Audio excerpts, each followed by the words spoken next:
with strike.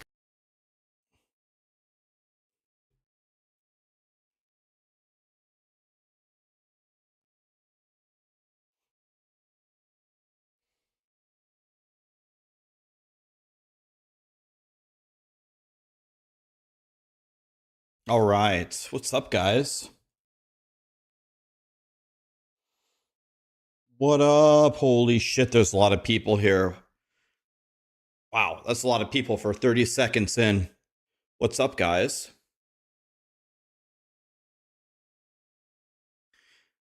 By the way, Lordo's Scar 9 hours ago when I was not streaming gifted $150. So if you guys see Lordo's Scar here later, remind me. He did it offline. What a guy.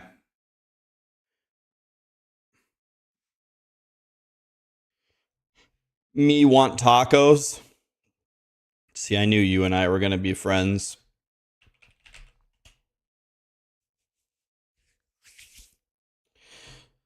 All right. I need to fix something here.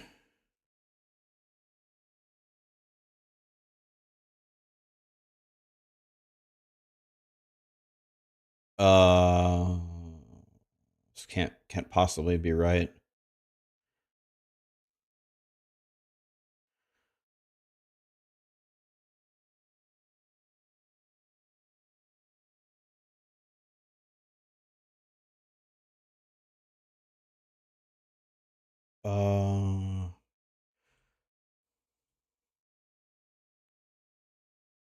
Oh, I bet you I know what the problem is. Yep, I knew it.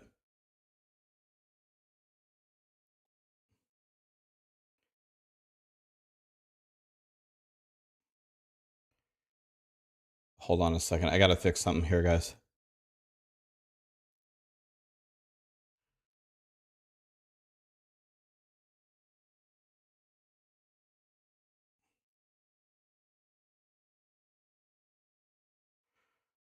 Okay, I can fix the rest of this later on my own time. Okay. All right. That's good. That's good. All right. You're pumped about POE2? We're almost here, guys. We're almost here, and we can play Diablo 4 Season 7 for 2 days before it, so at least it's something to do. I'll play it. We'll see how it goes. Have I covered the new drama yet?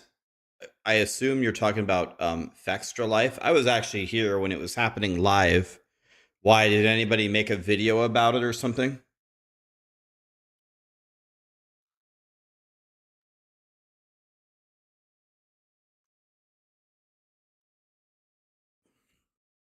I saw Grinding Gear Games response. Kind of. I don't actually remember if I read the entire thing.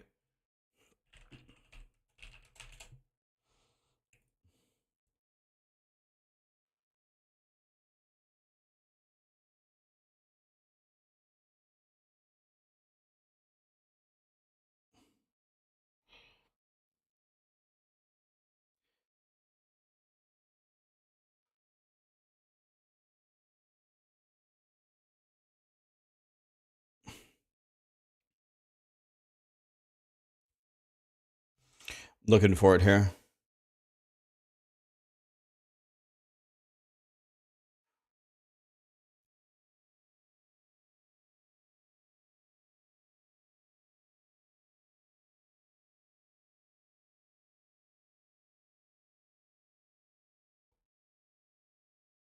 Here it is. I found it.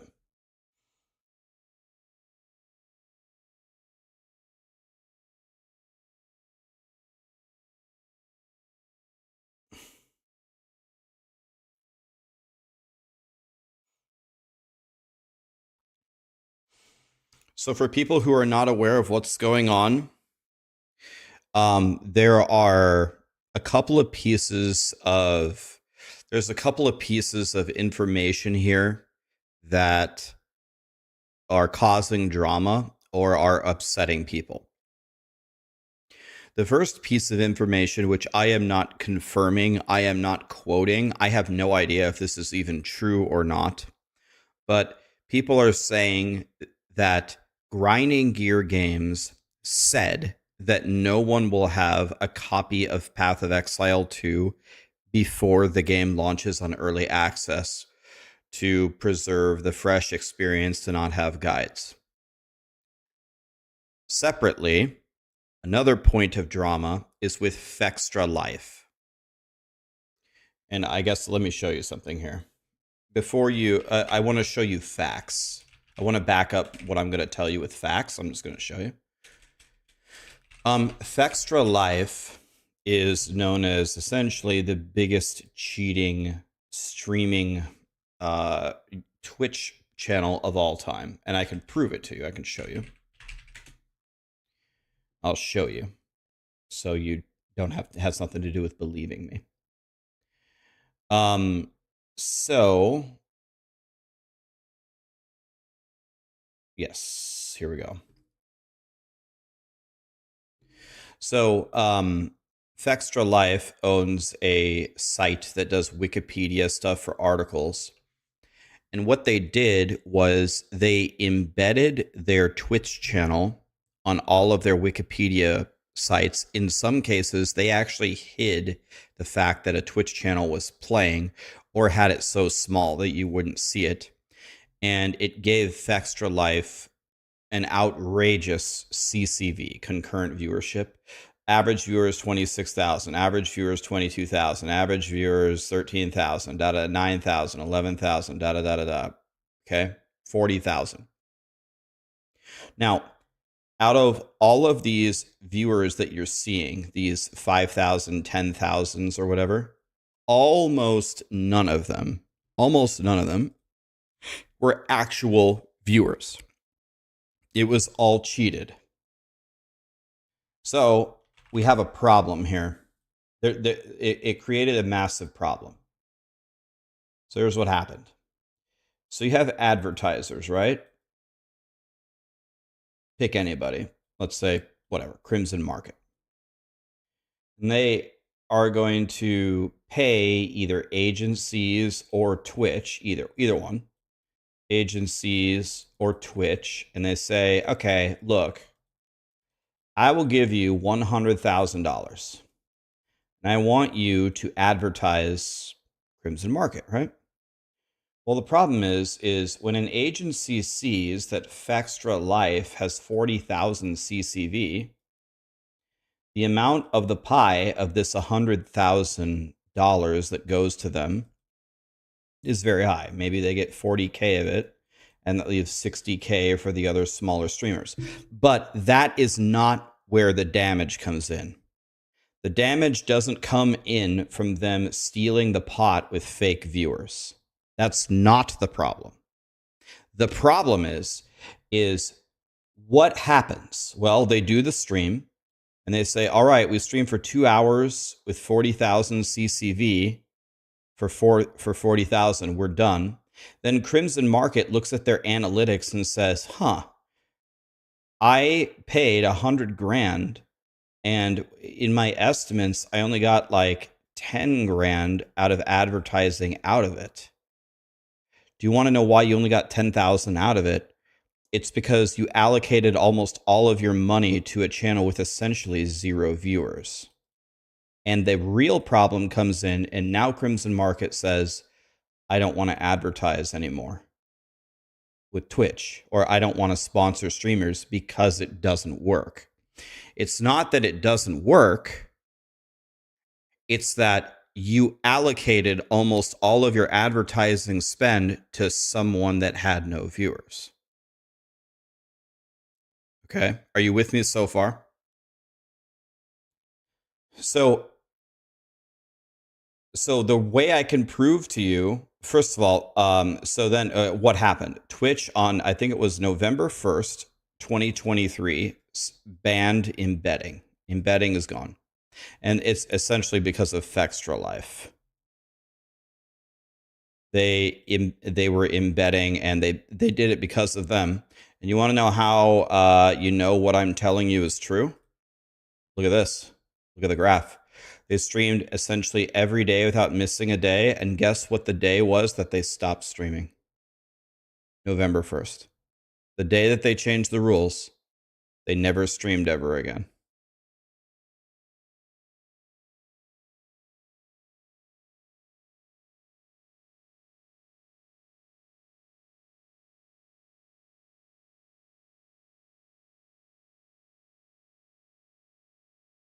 Now, by the way, Runestone DK just gifted 50. Guys, you don't need an exclamation key. Guys, hear me. Hear me. There are no commands to use to enter any giveaways. Just be here. There are no commands. Don't use any commands to get a key. Don't get jebaited. There are no keys. There are keys. You don't get a key by using any command.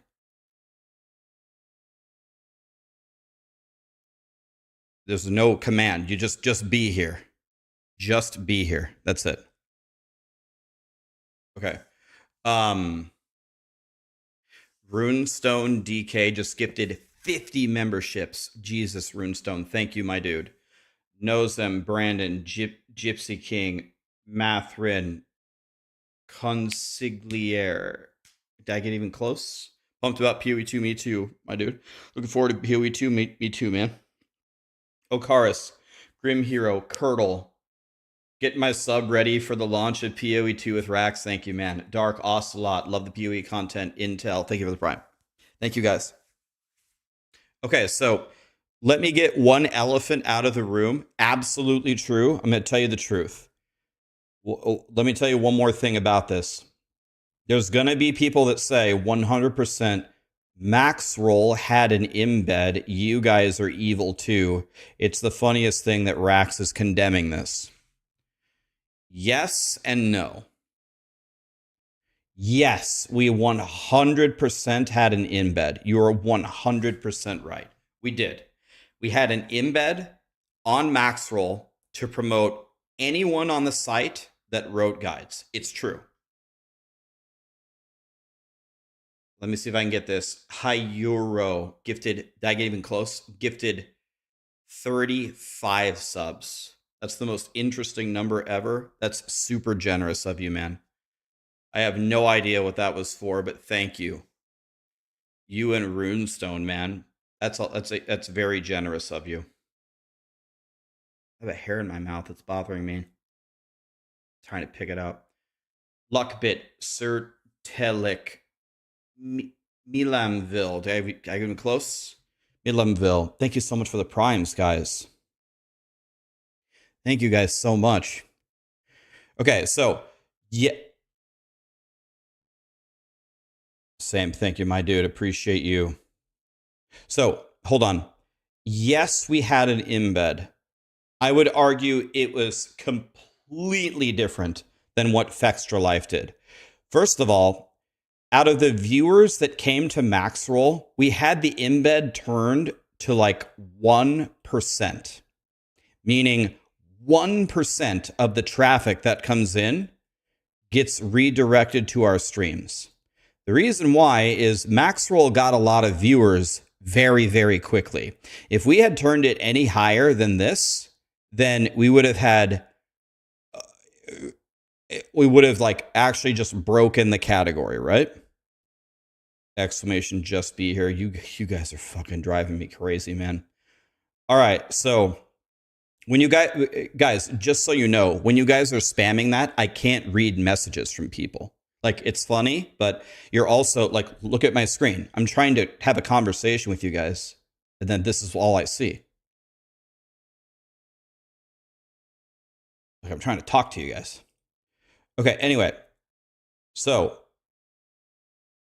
what happened was when we launched the embed after a while, in the beginning, nobody really cared because it really wasn't that severe.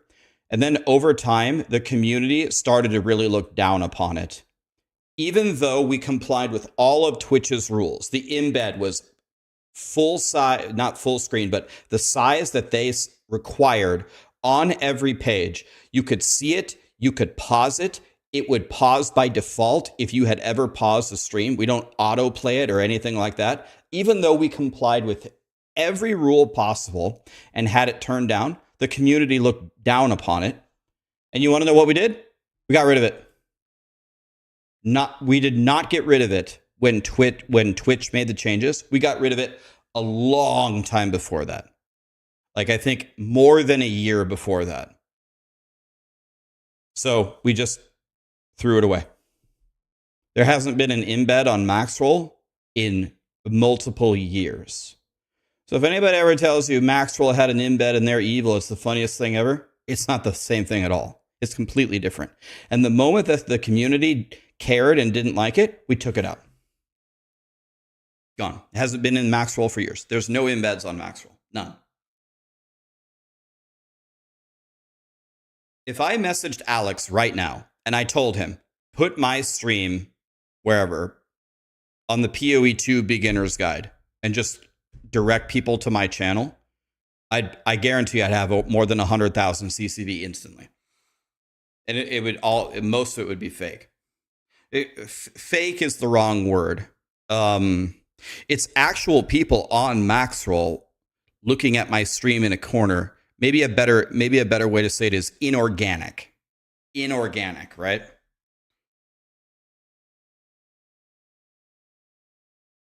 Let's call it inorganic.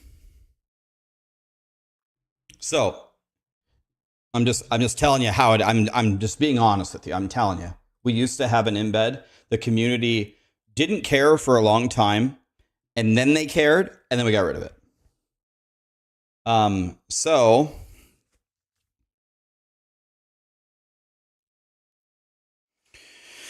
a lot more subs, man. Kenan, Gastric, Demigod, Matthew, Syken, J.A. Thank you so much for the subs and the primes. Ides of March just gifted 20 more subs.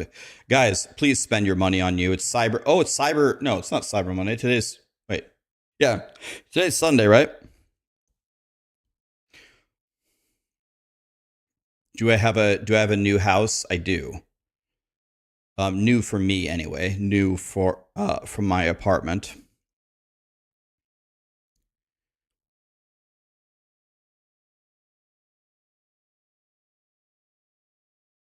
Thank you guys so much. Yeah, I have the chats merged, guys. Haven't given away the keys yet. We'll give them away later. Just hang out and we'll give them away later. I don't know when.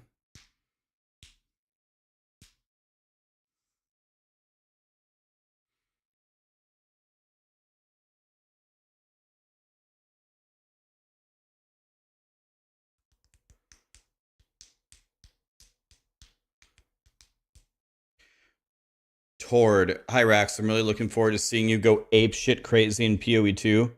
Please give us beginner how-tos, educate us with the ways of POE, lube us it, so we can use the strap-on on this game and pound the baddies.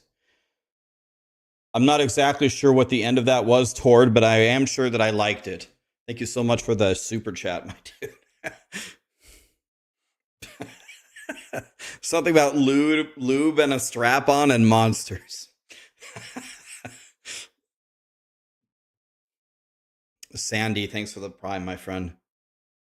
Thanks again, Ides and Hioru and scroll down. Runestone DK or Runestone Decay. Do I have any Xbox keys? I'm not sure that any of them are Xbox keys separate. I don't know if Xbox keys are even separate than anything else. Are they?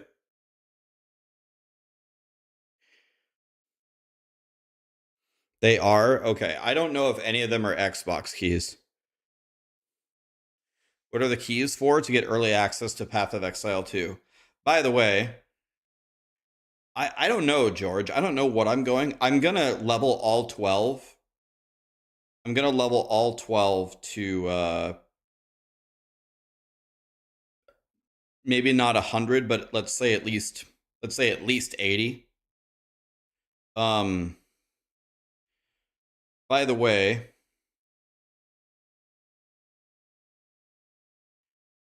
if there are any Pokemon Giga Chads out there, if you guys want to add me as a friend, I'll post my friend code. There's only one thing that I'd ask. If you play the game, please only add me as a friend if you play the game in English. And the reason why is if you play the game in a different language, I know what the cards do. I can win them in a different language, but it gives you the cards in a different language. I'm almost certain. So I need people that play the game in English. Because my brother, for some dumbass reason, switched his game to Japanese, and now it gives me Japanese cards if I wonder pick him. It's stupid. So I just don't wonder pick my brother ever. It's like, why do you have Japanese cards? And he said, because they're cooler. Said, Jesus Christ, Lee. You are a stupid ass. Okay, I'm going to type my friend code. You can add me here. Yeah, it's the #1 game on mobile right now, and I'll probably play it for the rest of my life, so we're going to get to this POE thing in a second here. I have so many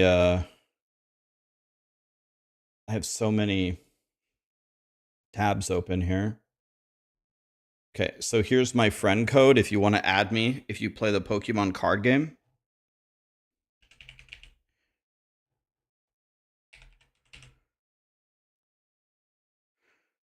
There's only 99 friend slots, by the way. What's the name of the game? Just go to the App Store, Pokemon card game. It's brand new. It's the #1 game on mobile. I'll probably play it forever, so it's fun. Okay, I pasted it on YouTube and on Twitch. If you play the game and you play in English, send me a friend request if you want to be friends.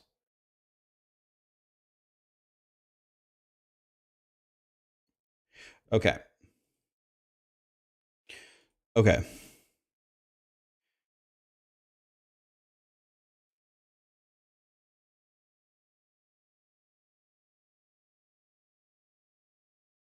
Captain Honor Seeker. Links to the raid, man. What's up, dude? Jabra. Whoa, 2K. Thank you so much for the subs. Deckard Canehurst just gifted $5. Thank you, Deckard. Appreciate you, man. Git Stanfield gifted 10. Rax, I'm a huge noob. I really appreciate your videos to dumb it down for people like me. The apprentice becomes the master, my friend. I'll make it really easy on you, and then we're gonna fry. I'm really looking forward to the community side of POE2. I would really love to engage with the other content creators. I would really love to engage with you guys. I want to team up. I want to shit on all the bosses for you. Like, oh, Rax, I finally got to the pinnacle boss. I finally got to the pinnacle boss, and I tried him 3 times, and I'm just getting shit on, and I can't beat him. Can you come help me fight him? Oh, fuck yeah, I can. I'm going to come kick his ass for you. Let's see how many friend requests I got. Friends. Approve. 1. Oh my god, someone in here is level 37. Jesus Christ. Level 22, level 25. That's an extremely high level in this game. Okay, some of these people here are going to be super Giga Chads.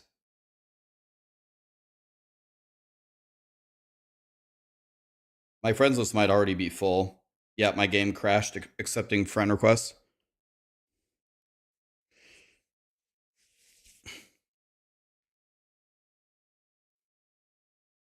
You're level 37. Valestine, Jesus Christ, man. I don't spend any money in the game other than I have the premium pass, but other than that, I don't spend any extra money. Oh my god, so many of you guys play. Okay, I do have some more friend requests. I only got 47 friend requests there. By the way, guys, if you did not know this, let me show you a trick about the Pokemon card game. If you did not know this. Okay, if you open up your Pokemon card game real quick.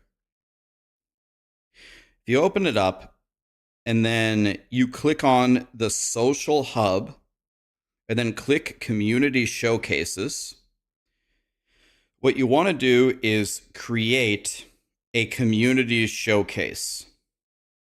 Then you want to get a bunch of friends, and then you want to, every day when you wake up, you want to like everybody's showcase, and it gives them a reward. Why can't I click this?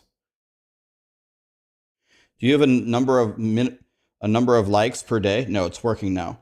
You just go through and you just like everybody's showcase real quick, and it gives them a reward, and you can receive 5 of these per day. You can get 5 of the rewards. So make a showcase, add some friends, and then every day when the day resets, like their showcase, and you like it back for other people, and that's it. So here I go, like. I'm just giving people free shit by doing this. If you did not know that, do that.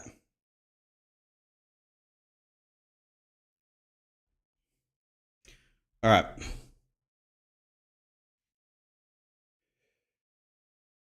Deckard Kane again with 5. Meow Daddy Rax. Thank you, Deckard. Games on tap. Will the giveaway be Twitch only? No, we will also include YouTube. Okay. So now let's read the response from Path of Exile about the situation. We've seen some speculation that some people might already have access to the early access version of Path of Exile 2. To clarify, some traditional games media have been given access to review a version of the game. Part of the stipulation that media were given is that it is for review purposes only. They may share their opinions of the game, but they are not allowed to produce guide-style content from this version that would spoil the discovery of the game or post unedited playthroughs. They are not playing on the same servers as the early access version. None of their progress is kept. In addition, all of the content they produce is embargoed until the release on December 6th. No content is supposed to be posted until then. Unfortunately, there was a miscommunication with Fextra Life that resulted in a video being posted early. This was a mistake on our end and is no way on Fextra Life. On release day, we want players to be able to make a more informed choice about if they would like to buy a key. We believe that allowing traditional games media access should be able to accomplish this without spoiling the game.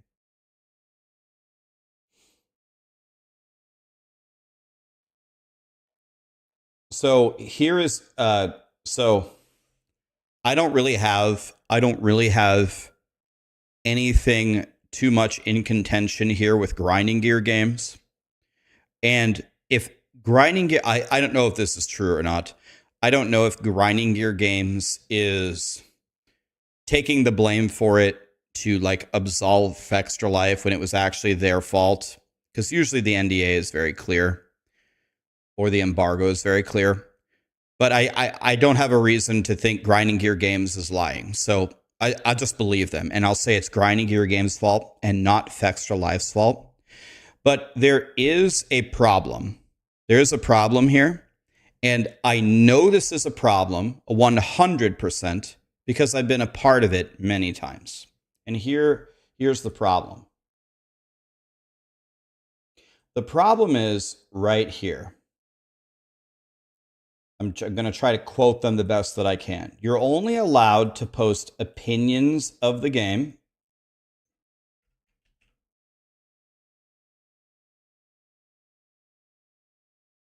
Okay. You can't post unedited walkthroughs. Walkthrough, well, I'm not going to write that out. And then also, what else did they say? No guide content. Okay. Okay, here's the problem here. I've been a part of this a million times. There are always several people, whether they're an actual entity or an explicit content creator, who breaks these rules as much as they possibly can without literally breaking the rule. So, for example, what people will do here is they won't post. First of all, this unedited walkthrough is so easy to get around. You just edit it slightly. Oh, I only show 30 seconds of each zone, but I show every single boss fight. So this step can be completely skipped by any content creator that doesn't to get around this and show you all the content. Now, they will certainly just vomit their opinion of the game. And since the embargo is on 12/6, what they'll do is they'll post on social media, oh, if they're allowed to, I have this review copy.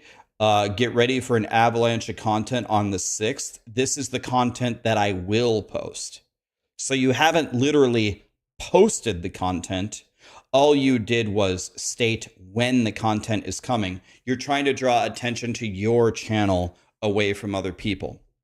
And then the guide thing is very, very simple. They don't post any guides, but they record their entire footage of clearing everything. And then on their computer, not online, in a bunch of Word docs, they just write a million billion guides, and they write a million scripts for YouTube videos. And in some cases, they make all those videos. Video. And then when the 6th hits, this content creator goes 1, 2, 3 videos on the first day, 1, 2, 3 videos on the second day, No content creator has a chance to keep up because they just shit on you. So you can actually, and there's always content creators that do this. It's very unethical. So, like, for example, let's take an example. Blizzard's embargo for the review copy that some people got before the game was out.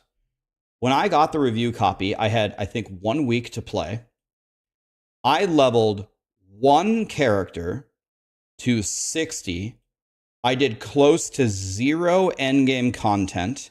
And in all of my guides, every guide that I posted, there were no spoilers. None. There wasn't one spoiler of a campaign or anything. The only spoiler was my very last video that I posted the day that the game came out, which was the solution to the campaign puzzle if people got stuck on it.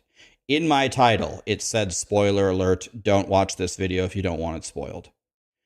But there are other people that cleared the entire game, almost got to Paragon 300, made 5,000 build guides, and posted 500 30-minute videos. This happens every time, guys. Every single time.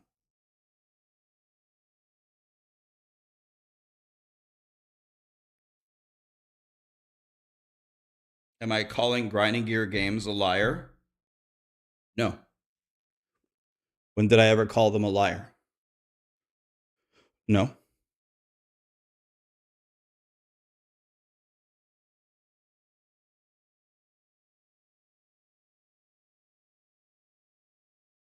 Yeah, I mean, guys, Grinding Gear Games is one I think there is a 0% chance. Like, okay, let's give it a 1% chance. I'll give it a 1% chance that Grinding Gear Games is not aware of why the gaming community is so against Fextra Life. I think there's at least a 99% chance they're completely aware of the situation. I understand why they give them a key anyway. It's because Fextra Life, unfortunately, still has a massive reach. If they partner with Fextra Life and they post a review of the game, they will sell more. They will get, it's not even a function of sell more copies. The game is free, but more people will play Path of Exile too.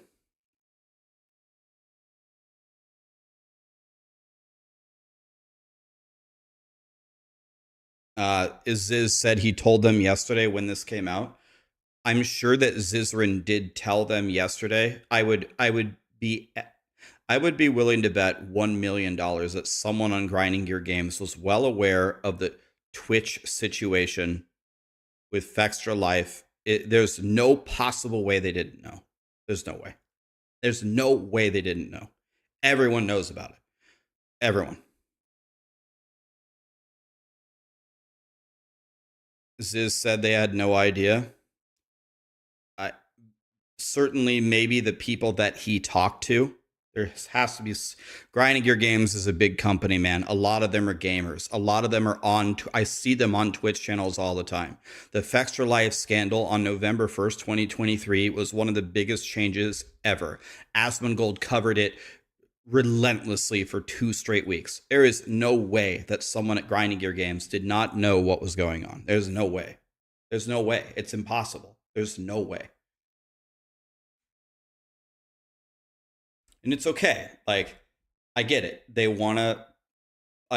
I'm still not really. I'm not really mad at Grinding Gear Games here. I'm not mad at Grinding Gear Games. What I'm explaining is these embargoes and these rules, unless they are vehemently, severely enforced, which I have never seen done, they don't really protect the integrity of the game. That's my problem. It doesn't protect the integrity of the game. That's the problem.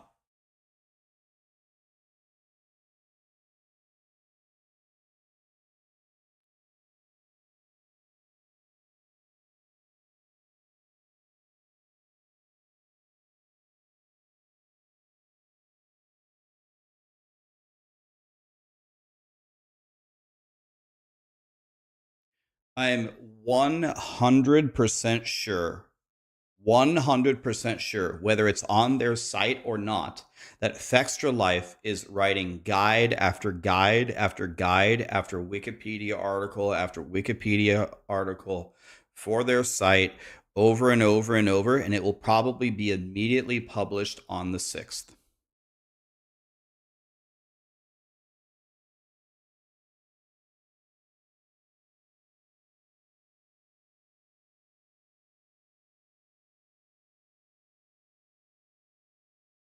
Doesn't Maxroll do the same? Maxroll does do the same when we are given access to it. You want to know something? You want to know something about Maxroll? Probably the thing I'm the most proud of. Actually, I don't even know if I can tell. I don't think I can actually tell you this. All right, I'm going to tell it to you in a different way. I don't think I can tell. I'm not allowed to tell you what I was going to tell you, but I might be able to tell you it in a different way. I'm gonna say it. I'm gonna say it this way. I don't think there's anything wrong with me saying it this way. I just gotta. I gotta make. Let me think about this. I gotta make sure. Let me think.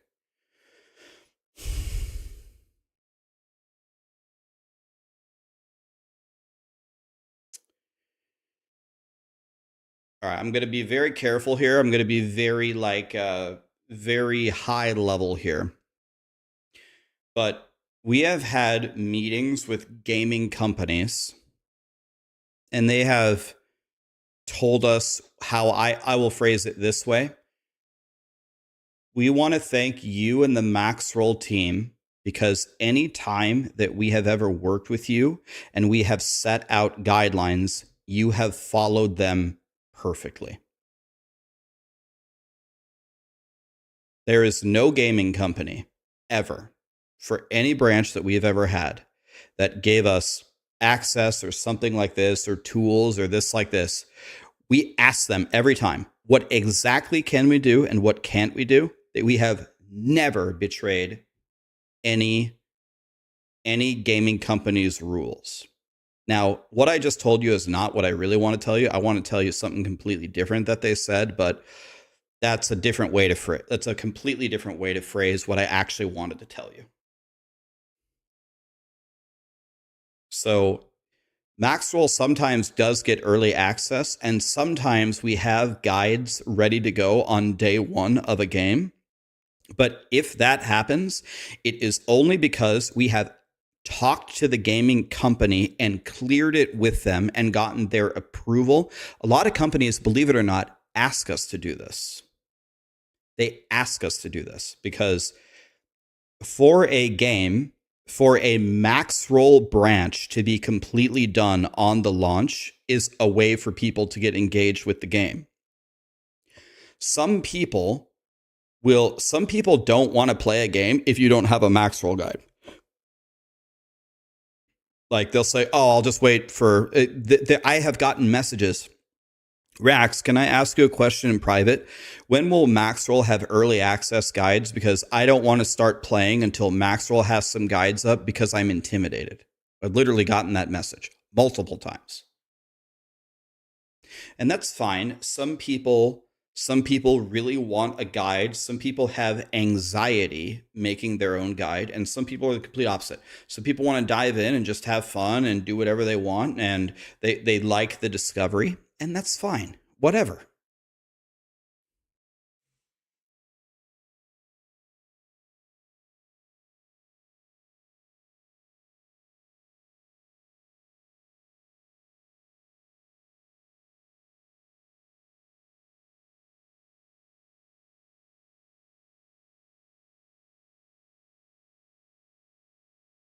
Well, remember, guys, like everybody's a little bit different, right? Like, for example, someone might say, I want to be a pilot. I want to be a pilot, but I don't want to be a pilot unless I can go to school for it. Maybe I get some training in the Air Force. I need a lot of guidance, but I'm going to be a pilot versus someone who says, I want to be a pilot and I'm just going to discover it for myself. It's way more fun if I just learned it on my own. It's not an apples to apples comparison versus like a recreation game, but you can see how in another facet of life, sometimes one of the only ways forward is with guidance. So some people feel like that in games. I want to play Path of Exile 2, but I feel anxiety about making my character. I'm actually anxious. I'm anxious about how difficult it's going to be. I'm anxious about how many classes there are. I don't know what to do. I'll wait for Rax to make a guide saying, here's how to level up, and I would strongly recommend starting with this build, and then I'm just going to follow him, and then I'm going to feel better playing. That's just how it is sometimes.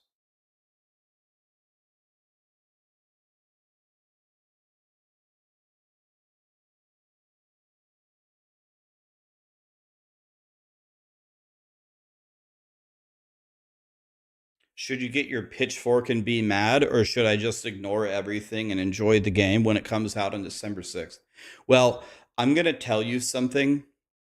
I'm going to tell you something that other content creators probably won't agree with, but I actually don't think this is that big of a deal. I thought about it last night. I was like, I could make a video about this, and I probably have better context about stuff like this than almost anybody because I've been in so many early access and NDA things, and I know the history of Extra Life better than probably almost anybody. I was thinking about it, I was like, I'm probably more qualified to make a video on this than most people. And I was like, I'm not really a drama, Andy. And I'm going to be honest, it's not really that big of a deal. So I just didn't make a video. I didn't make a video. Do you see a video on my YouTube this morning about it? Nope. Would have got a lot of clicks too, but I don't care. That's why I didn't. That's why I didn't make the video. I can show you a video of something though. Callie, come over here. I can show you a video of something. Look at this. Okay, I haven't really fixed it yet. Good girl. Yeah. This angle is pretty dog shit. I should make it better.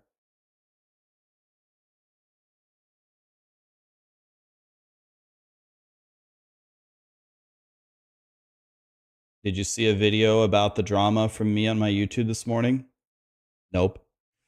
It's not really that big of a deal. Who cares? But is that the price tag on your chair? I don't know. Maybe. Who knows? Hi, Connie. Whoa, you're climbing so high. Callie, this is what you're trying to sniff, yeah? Yeah, you don't like that stuff.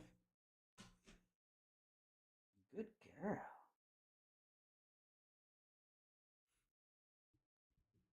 You just pulled a Mewtwo EX. How many stars, Jerry? How many stars? Did you get the 3-star Mewtwo EX or the Crown Mewtwo EX? Because if so, I'm going to wonder pick it.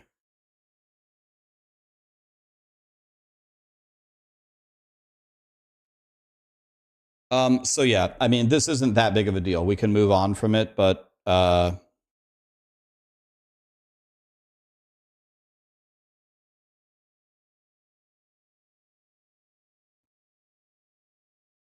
yeah, I mean, what lolcohol is right here.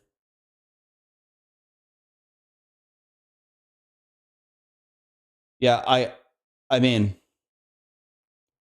I'm not calling grinding gear games liars. It's very nice of them to take the blame. I bet you what I would be willing to bet is if we had full information on the situation, it was not grinding gear game's fault. I don't know. Maybe I just don't like Vex for Life, but I would be very surprised if it was actually grinding gear game's fault. I would not. I really don't believe that. Vigos, thank you so much for the 5 gifted. Get Stanfield, thank you so much for the $10, man. Armed Nerd T00.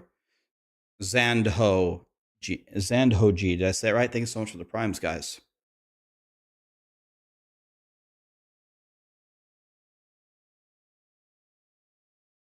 They said it. They said what?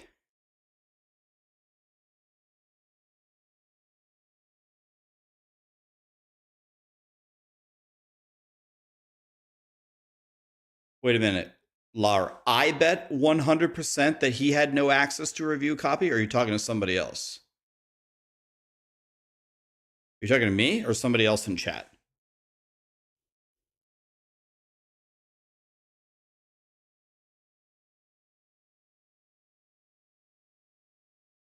Well, Kazal, the reason why I say that, the reason why Kazai or Kazal, the reason why I say it's not that big of a deal.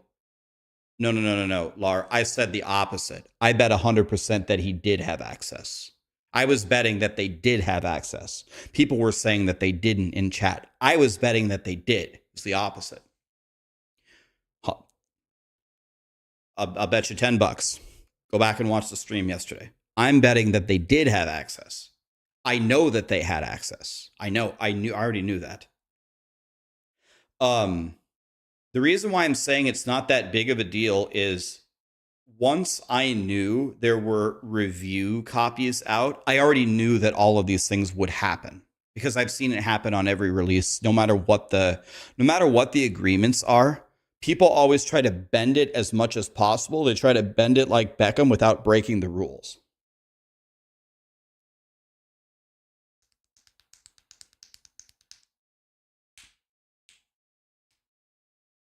Okay, I'm going to answer one more question here, and then let's start consuming Path of Exile 2 content. This Dream guy released another video, and I really liked the video. We watched from him yesterday, so let's watch it and let's show him some more support. People ask me, what is my this is the last question I'm going to ask before we start watching these. What is my favorite deck in Pokemon the card game? There's a lot of god tier decks. The Articuno Misty deck is godly. Wheezing Arbok without Muck. You don't put Muck in a dark deck. It's a debate. You go Wheezing Arbok is godly. Moltres Charizard is godly. Butterfree Venusaur, if you can get it online, is godly. Takes a little bit though, and it's weak against another very good deck, very underrated, is Rapidash Ninetales. I shit on people with Rapidash Ninetales deck as long as you don't run into an Articuno deck and they have a Misty. There's a new tech. I haven't really looked at this deck, but there's a Jigglypuff something else deck that's very strong. Yeah, those are the best ones. I watch the tournaments, guys. I'm gonna enter the tournaments. I watch the Pokemon card game tournaments, and I'm going to enter them. I watched the 1700. Obviously, Pikachu EX with Zapdos is very good. Starmie is very strong. I don't have any Starmies. I don't have one Starmie EX, so I can't play it.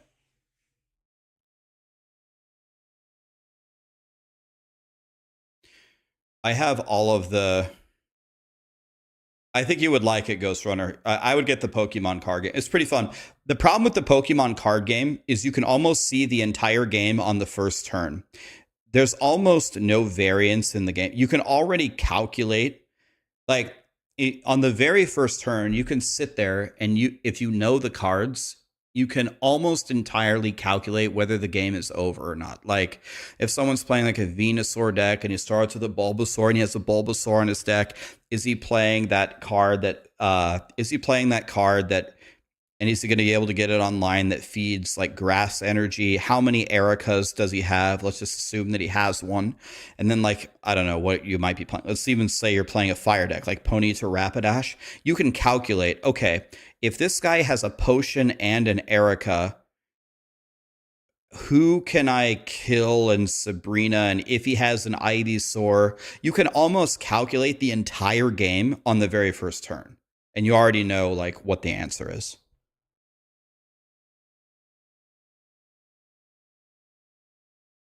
Try Danielson. Thank you so much for the 10 gifted. Chris. Chronotorius, thank you so much for the prime. The game is very heavily based on luck right now. It's almost no skill. So they definitely need to evolve the battling system.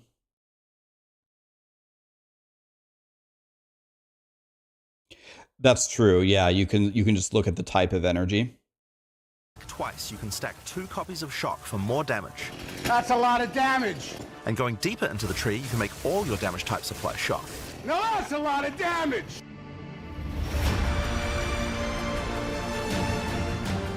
We're just 6 days out from the launch of POE2's early access on December 6th.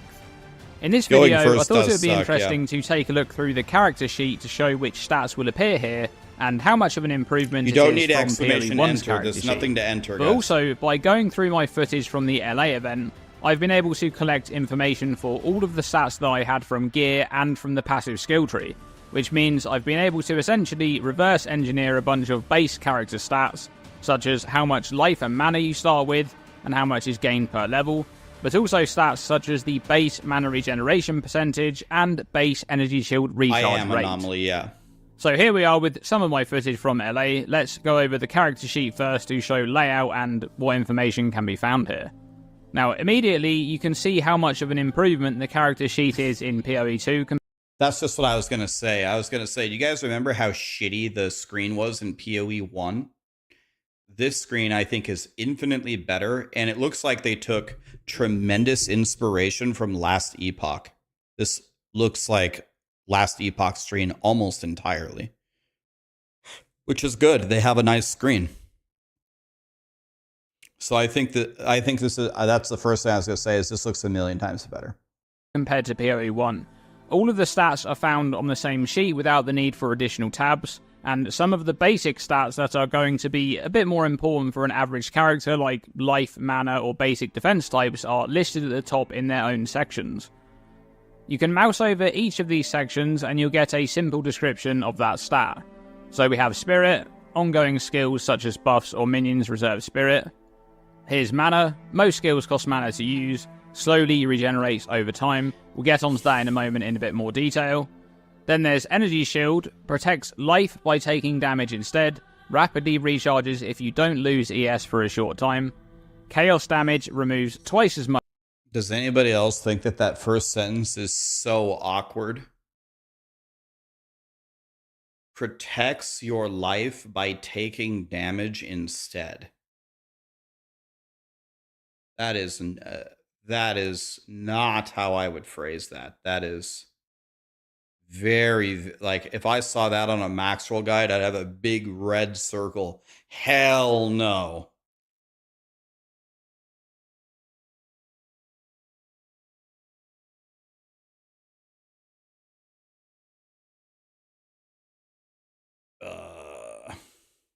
That's a very awkward sentence, man. Much ES, and damage from bleeding and poison bypasses ES to remove life directly. Wait, don't scroll away. I'm not done reading it. Go back. Rapidly recharges if you don't lose energy shield for a short time. Chaos damage removes twice as much energy shield. Okay, we knew that. Chaos damage removes twice as much ES, and damage from bleeding and poison bypasses Yes, I loved ES to Pokemon remove Red life and Blue, directly. both. Yeah, of and course. There's life. If you drop to 0 life, you die, of course. And here's the description for armor. Now, just like in POE1, we're getting an estimated physical reduction here, which I'm not a big fan of because it can be very misleading. But how this estimation works is that it takes your total armor and puts it against a basic physical hit of a normal monster at your character level to calculate how much mitigation you'd get against that hit. And this is the result of that calculation right here, 33% PDR. The issue with this type of estimation is that armor doesn't provide a fixed amount of mitigation, as it's stronger against smaller hits and much weaker against bigger hits. Can I ask a question? What would be a physical damage spell? What is a physical damage spell?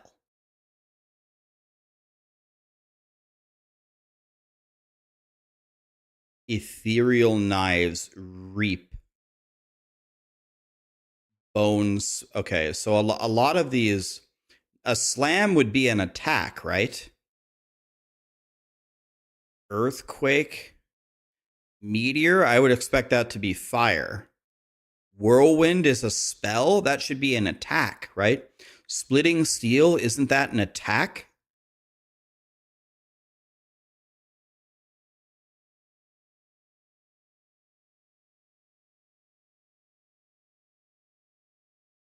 A lot of people are spamming that there are a lot of incorrect answers.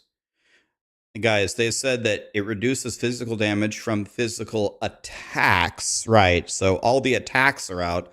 I'm just wondering about a spell. An auto attack? Well, an auto attack would be an attack, right?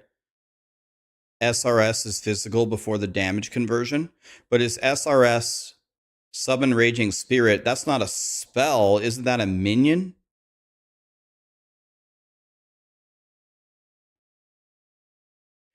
Unearth is a new witch spell.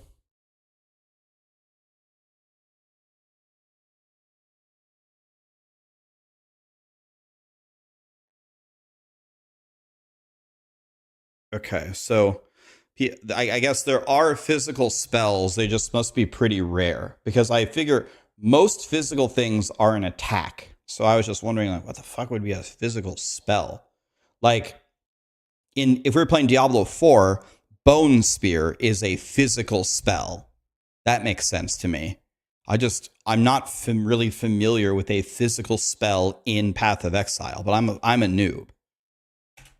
Moving on to evasion now, and we have essentially the same type of thing going on here with the estimated evade chance. It's putting your evasion rating against an average monster's accuracy rating at your character level to determine evade chance. Okay, so hold on. Evasion cannot evade spells or AoE. Is that correct?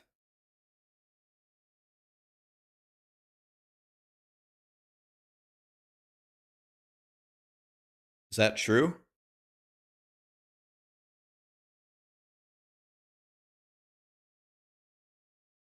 Guys, it's okay. I didn't mean to start a war with that question. I didn't mean to start a war. My bad. I was just wondering what a physical spell was in Path of Exile. No need to get like mad. We're chilling.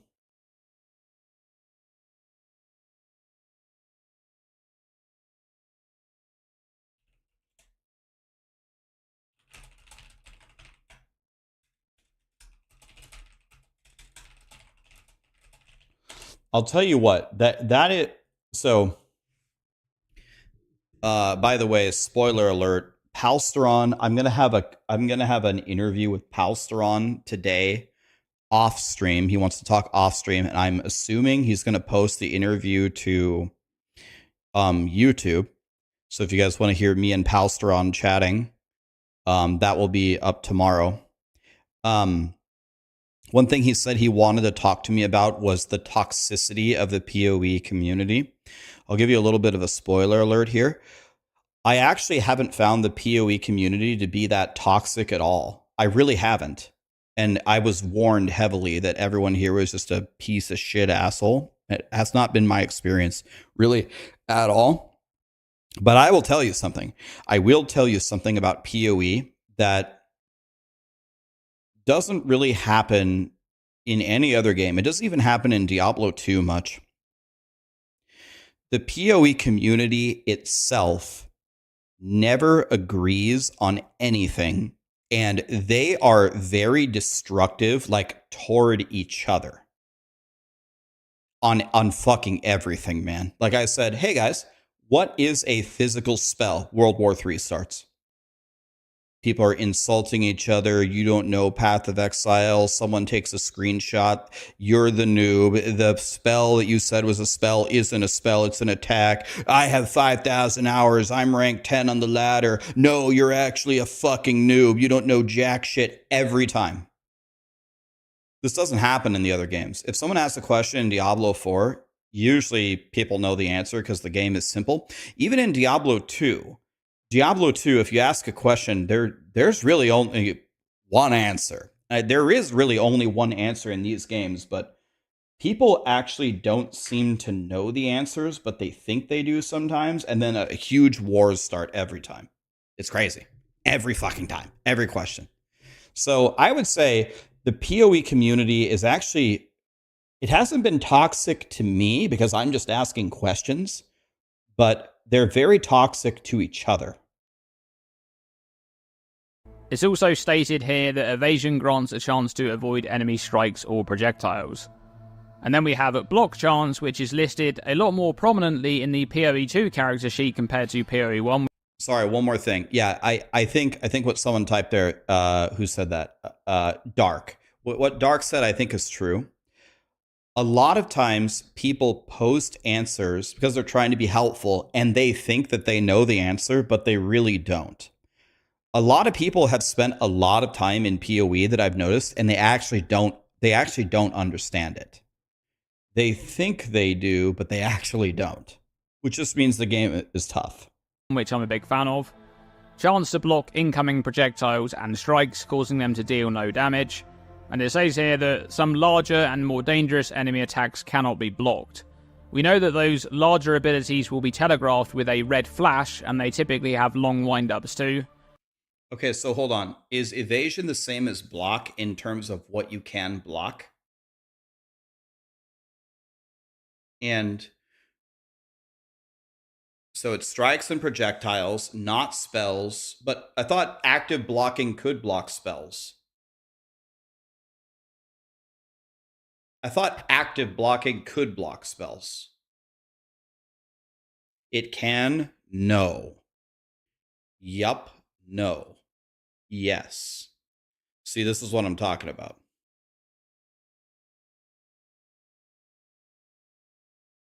There are no spells in POE2? What? What the fuck am I reading? It literally says spells on one of the tooltips that we just read. For armor. POE2 doesn't exist. Jesus Christ, you guys. I'm going to have to, I thought I could learn this with chat, but I'm actually not even kidding. I think I'm just going to have to learn it myself because half the chat is trolling. No, Callie. No. Okay, Callie might have to go to the bathroom. Let me let her out. You guys fight amongst yourselves for a minute. Jesus Christ, you guys.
Man, that was tough to convince Callie to go potty. Jesus.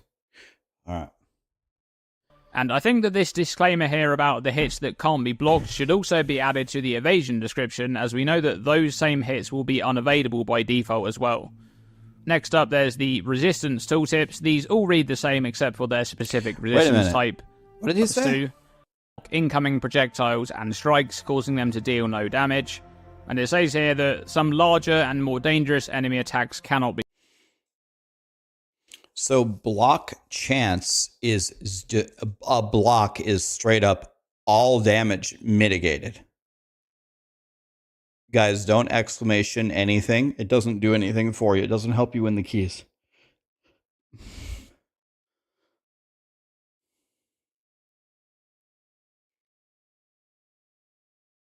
You got a 4-star Gengar. 4-star cards don't exist, right? Do you mean 4 diamond?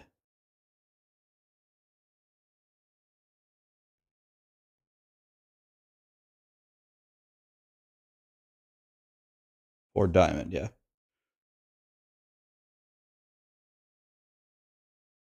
A block is 100% of the attack damage mitigated.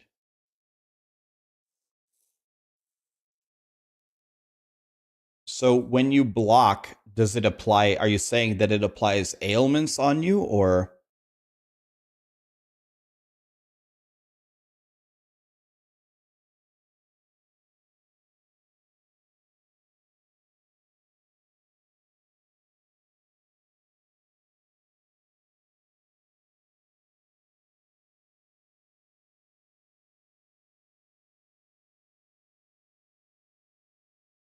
Incoming damage from a monster is not distinguished between a spell or an attack.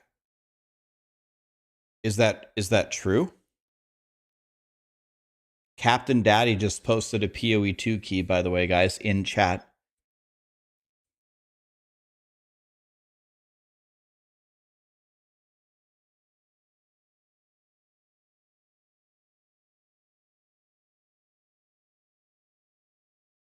It's just monster hit now. Okay. Be blocked. We know that those larger abilities will be telegraphed with a red flash, and they typically have long wind-ups too. And I think that this disclaimer here about the hits that can't be blocked should also be added to the evasion description, as we know that those same hits will be unavailable by default as well. Do we know that? A big charge-up attack cannot be evaded? What if it doesn't have AoE?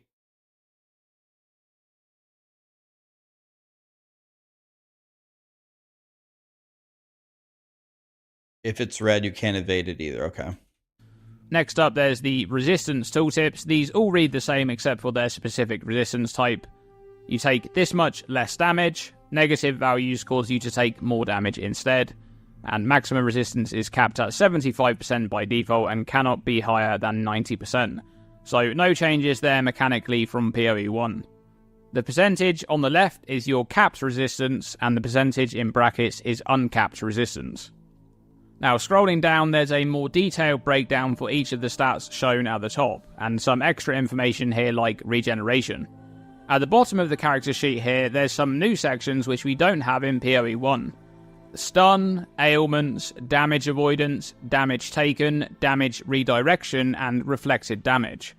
I think both stun and ailments will list specific defenses that you have for those types, such as increased stun threshold or reduced duration of ignite on you, for example. Damage avoidance will list any specific modifiers that grant you a chance to avoid a damage type from hits.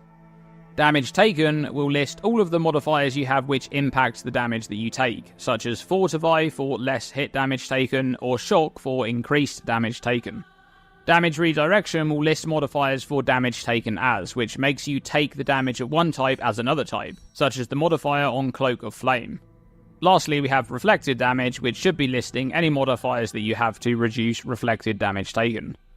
Okay, so that's the character sheet in POE2, but what information can we decipher from this sheet? I went through all of my footage to collect information about all of the stats that I was gaining from gear and from the passive skill tree at the time of this character sheet screenshot. And with that information, I was able to calculate a bunch of stats. Let's look at attributes. people with this English accent should be banned from making content, I would encourage you, buddy, to be accepting of many, many cultures. It's okay to not like somebody's voice or somebody's accent, but what good does it do you to make a hateful comment like that?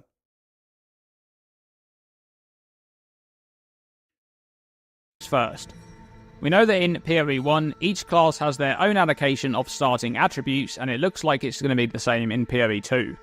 From both gear and the passive tree, I had no intelligence modifiers, but I had plus 15 to dexterity and plus 45 to strength.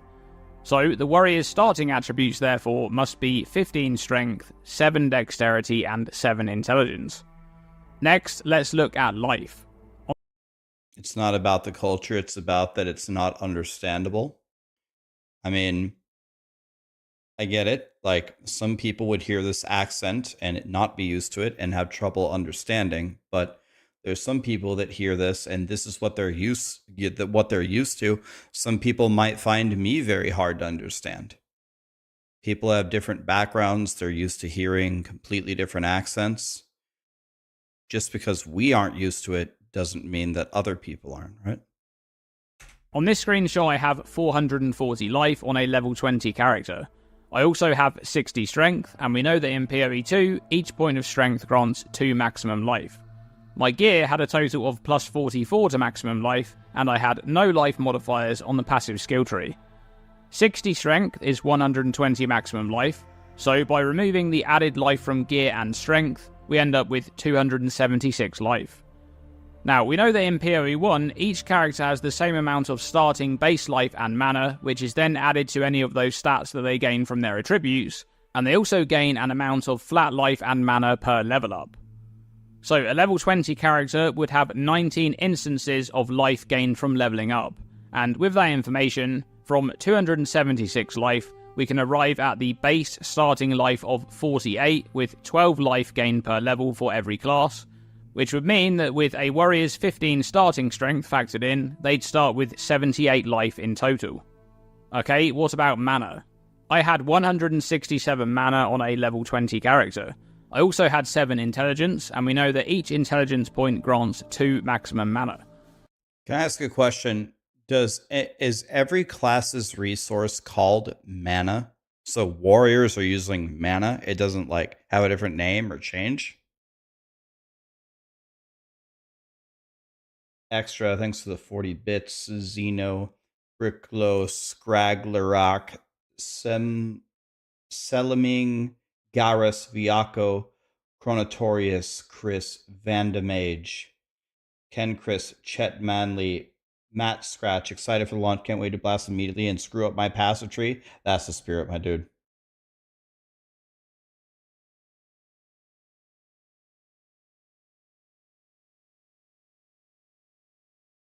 Okay. Okay,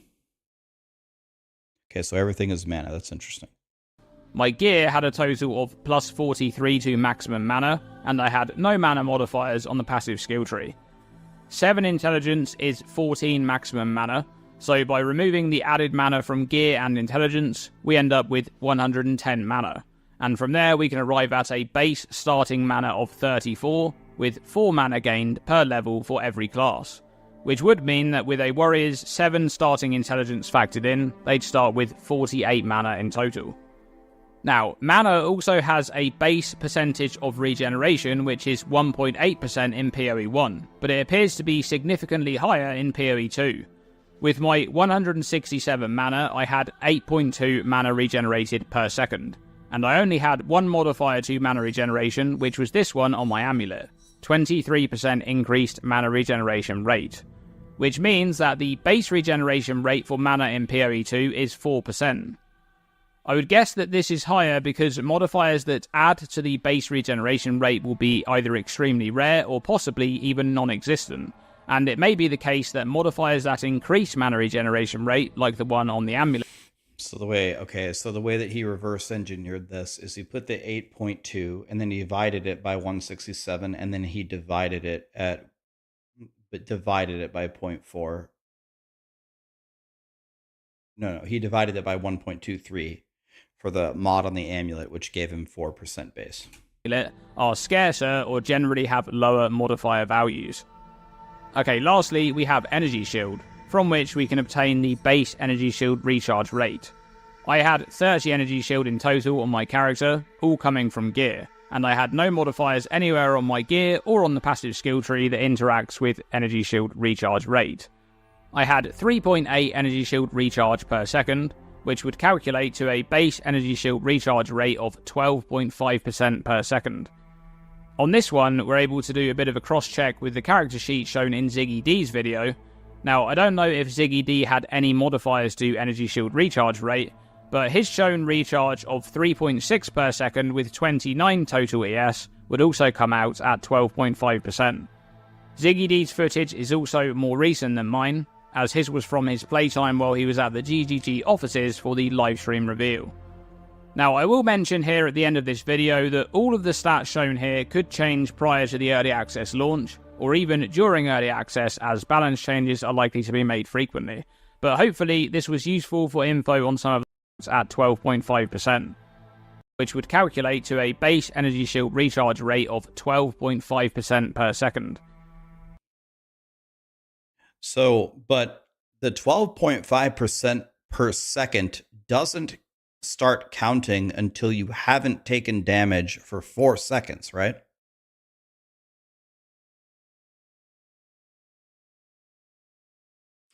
So I guess it is literally 3.8 per second or 12.5% per second, but it's only 12.5% per second when you are regenerating, which for a lot of people probably won't be that often. So I think people might be a little bit misled about that.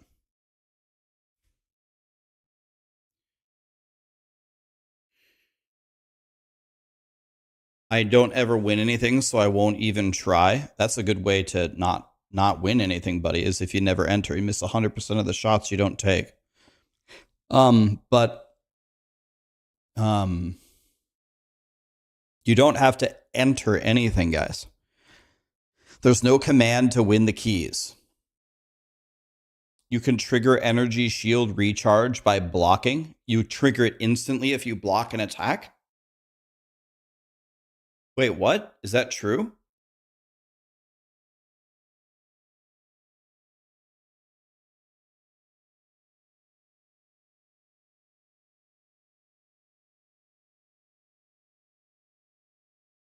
Do I just post the codes in chat? No. For Twitch, we do marble races, and for YouTube, we do trivia. And we're going to do trivia a little bit different for YouTube because people are cheating and getting the answer early on Twitch, so we're going to have a different strategy this time.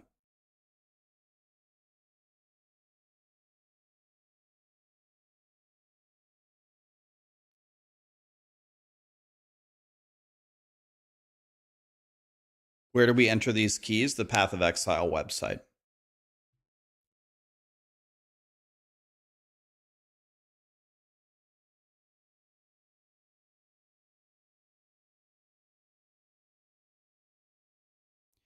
Okay.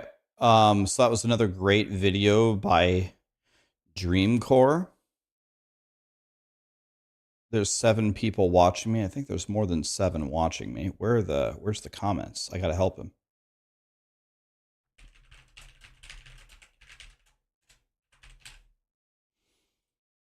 If you guys want to show him some support, guys, just spam it in the chat here.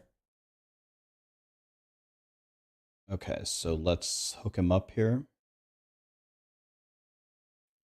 Here is the link on Twitch.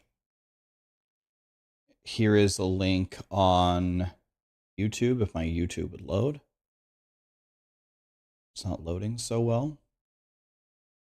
Okay, here it is. Here's the link for the YouTube channel if you want to show him some love. All right.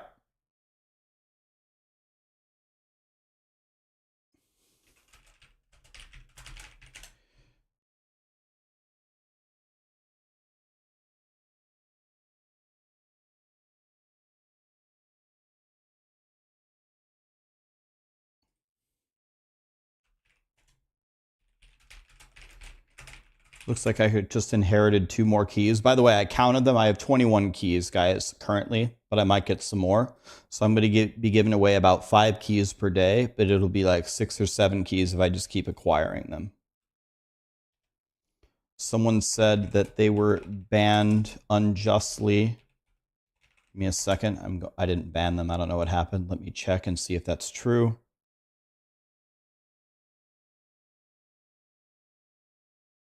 See.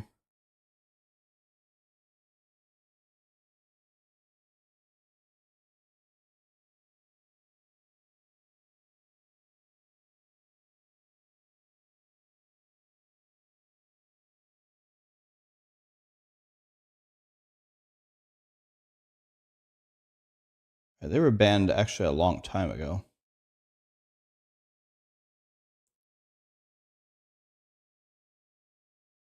It really wasn't that bad. We'll let them try it one more time.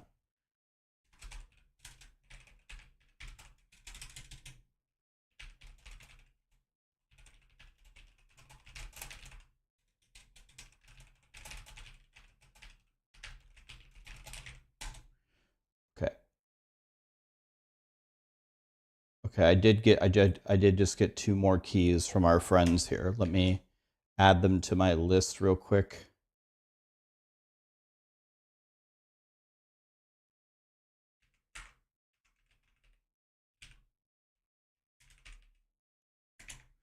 Got 2 more keys from our friends here. We got one from Borat. And we got one from another friend here. We got one from Captain Blackout. Thank you guys. So now I'm up to 23 keys. All right. My keys are growing.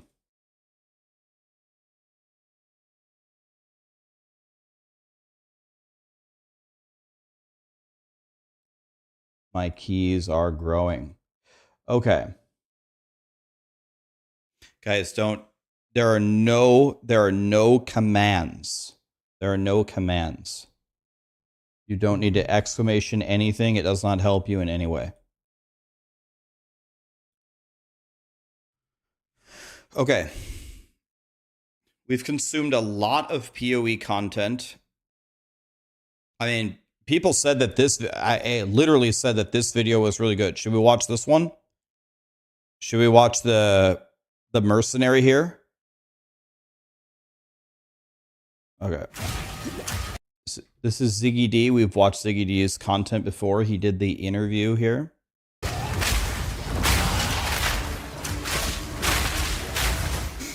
Ah, smell that burning sulfite. G'day folks, Ziggy D here. These are the glorious sights and sounds of a mercenary grenadier in Path of Exile 2. Just one of the many playstyles possible on the very flexible mercenary class. Now just a note before we continue, this footage is from Act 1 and 2, filmed hands-on at the GGG studio when I travelled there to host the Q&A just last week. This isn't a build guide, it's way too early for that. Anyone giving you a build guide is kind of like yanking your chain a bit. I, like many of you, want us all to explore the beta and figure out builds together. Consider this instead just a primer, a showcase, just a taste of one playstyle of the mercenary that might inspire one of your builds or help you decide what to start as. This video will contain some minor spoilers like minor boss fights and locations, but no story elements. Also keep in mind that while this is some of the most fresh Path of Exile 2 footage you'll see until the beta is out, it's still subject to change. So good, also, I did want to note that there was a bug here that's likely already been fixed. I'm going to put my camera in the middle so you can see where the mercenary doesn't turn when reloading or winding up an attack. It's kind of just a visual thing. It didn't really affect the gameplay, but it doesn't quite look right, and Jonathan specifically pointed it out to me. It was working fine in earlier builds, but something broke, and they had to fix it after I left. And with that, I'm very excited to share some of my experiences with the Mercenary and Grenadier playstyle in Path of Exile 2. Yeah, that should be better.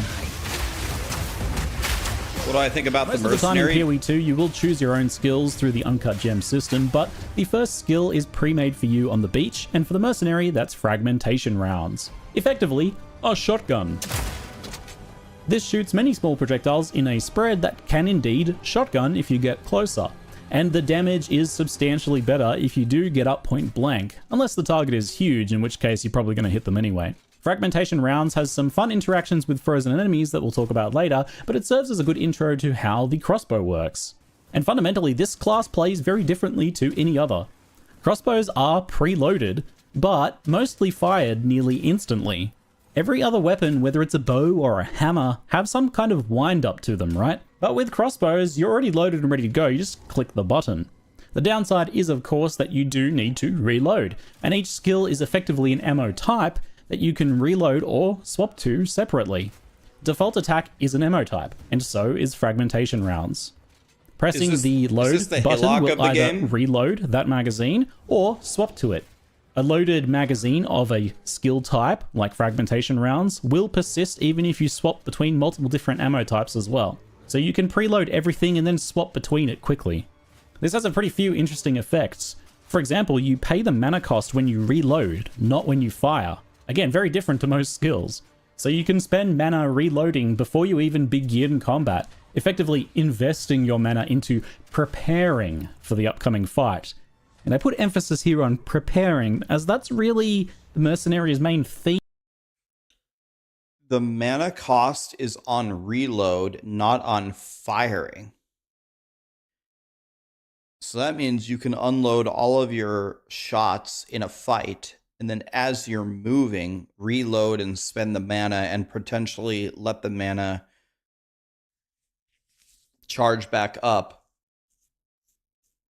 It's a very interesting idea. Oh shit, I forgot. You're right. I'm supposed to be wearing an ugly Christmas sweater. Fuck. Let me go get it. I actually forgot. Theme in a nutshell in my mind. I have to do it all month. Mercenaries usually have an arsenal of weapons and tools that will be prepared and expended over the course of the fight as needed. A well-prepared mercenary will do well, while one that is unprepared might find themselves overwhelmed. You load ammo types by pressing the load button for each skill, but to fire your crossbow, it is all the same skill, the same button. The fire button. It takes a moment to kind of adapt your mindset over to this unique playstyle, but I found it very natural over time, and in some ways, simpler. If I wanted to shoot, it was always the same button. I just use other hotkeys to change what my shoot all I want did. For Christmas. Other skills like grenades do get their own separate hotkeys and don't use this like ammo loading system. These so you do get a bit of a mix of by the way, playstyles down the line, but the fundamental crossbow experience is ammo swapping and blasting. Whenever you fire the final round, the character will automatically reload unless you do something that interrupts the reload, like for example a dodge roll. And I did find myself doing this a bit at first. I had to do this Each for skill the has a subathon. different amount of shots before a reload too, so the shotgun style skills typically have just one shot and then they'll reload. They get that pump action kind of feeling, while the spammier skills can have many shots before they need to reload. Some crossbows and passive skills can give you additional shots to any reload skill though, so that's a really big deal on things like Fragmentation Rounds, where gaining one additional shot means halving how often you reload. You know, you get to make a double barrel shotgun instead. There's literally a support gem called Double Barrel. The first 20 minutes on Mercenary Crossbow is, as you probably suspected, a little bit awkward. The combination of adapting to such a different playstyle and having only a few skills with pretty frequent reloads means that you do have to be pretty careful to not get overwhelmed by enemies. You may also find yourself dodge rolling or swapping ammo types before you auto reload, leaving you with empty skill magazines when you kind of need them. Take things slow and steady at first and try not to spam your skill hotkeys like you do with other classes. Crossbow mercenaries reward a bit more of a considered non-spammy approach. Oh, that Things sounds like get it sucks. way smoother as you go. Considered as you'll get faster non-spammy. reloads, various support gems that can help in a bunch of different ways. You'll get more rounds in your magazines and utility skills that will also change things dramatically. And also there is just that element of getting used to this playstyle. I was pretty nervous in those first couple zones in Act 1 that I was like, I don't know if I'm going to like this. I have to wear this all month, guys. It by the end. I promise. You get your first uncut gem in town where you can make your own choice of skill, and while explosive grenades is very tempting, I went with permafrost bolts, and I highly recommend it as your first skill. I'm not telling you what to do, but this is basically an ice shotgun with a huge multiplier to freeze build-up. And Mercenary doesn't, by default, have any mobility at all, except for moving while shooting, right? Especially in the early game. You can take things from other class, trees and stuff like that, do like a weapon swap, leap slam or something, but in the early game, you just walk around with your crossbow, right? But what you can do is stop everything else from moving. Freeze is incredible in Path of Exile 2 in my opinion, thanks to the freeze build-up system. Everything will get frozen eventually. You don't have to like do some mega hit of damage and bypass. I don't understand. Was he actually blowing this up from somewhere on the stop screen? Everything else. Where is this buff? Is it right here? Is it actually here? From moving. Freeze is incredible in Path of Exile 2 in my opinion, it's behind thanks the to image. the freeze build-up system. Everything will get frozen eventually. You don't have to like do some mega hit of damage and bypass some sort of threshold to have a percentage chance to freeze or something. Each shot builds up more and more freeze from 0 to 100%, and then they're frozen. It's as simple as that. More cold damage and freeze effect just gets you there faster. Permafrost bolts are wicked satisfying, and you can run around with them just blasting away by themselves. They do a bit less damage than the fragmentation rounds, but freezing and shattering everything well makes up for that in my opinion. That said, when you do freeze something, you can actually swap to fragmentation rounds for their true purpose, to make explosions. Even before we get any grenades, we can begin exploding. Frag rounds detonate the ice on a frozen enemy, creating a pretty powerful explosion. It's great for blowing up packs of enemies, but this does remove the freeze and let them start moving again, assuming they survive. So I actually found it better to not always detonate the freeze on a single target like a boss. The main strategy I enjoyed was blasting primarily with permafrost bolts most of the time, and then whipping out the frag rounds to detonate when there was like a frozen enemy or two in a pack of other enemies. Freezes last a long while, so a lot of the time you can freeze one enemy, then freeze another, and then detonate both of them.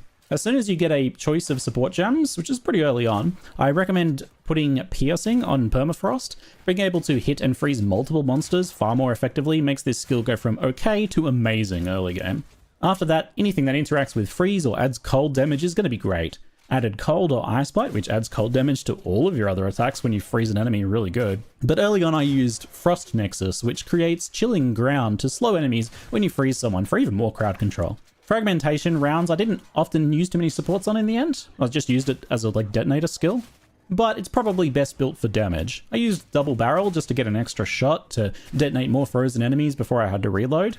It costs you some reload speed, but it's kind of an okay trade-off here. Something like bleed or just any added damage would work fine as well. So you can get explosive grenades pretty early on, and these do what you imagine. They explode. After a fairly long timer, they do a nice explosion that deals physical and fire damage. My early experience with them was that they have a pretty long timer and do supplemental damage at best. This is something that Jonathan mentioned is possibly kind of changing a bit. Damage-wise, they might be going up. Early on, I found them only really useful for larger groups of enemies and for preloading some damage before you engage with a pack.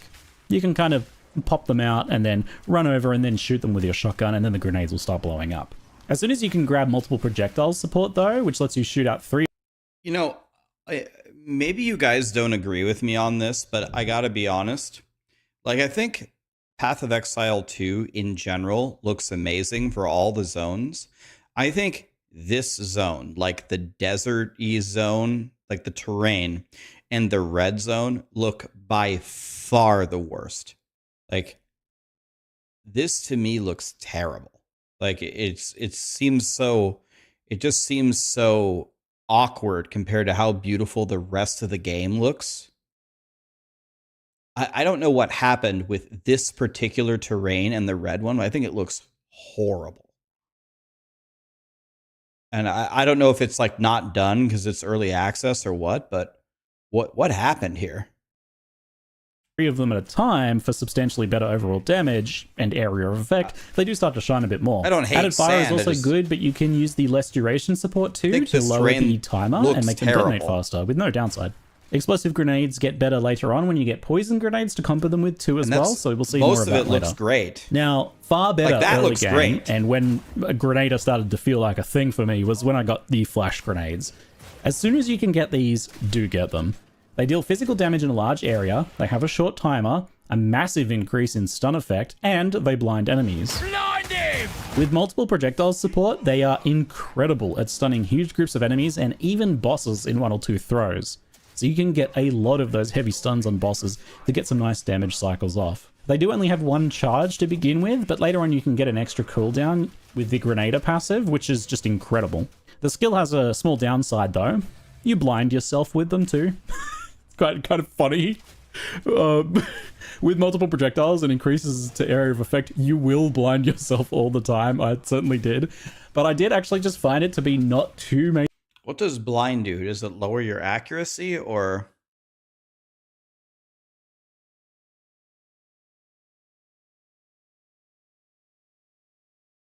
Okay. Yeah, Hog, I have to wear Christmas hoodies all month long. It says, here, let me show you. It's, oh God, I do look weird. Oh yeah, this looks really weird. Oh yeah, you guys are not going to like this all month.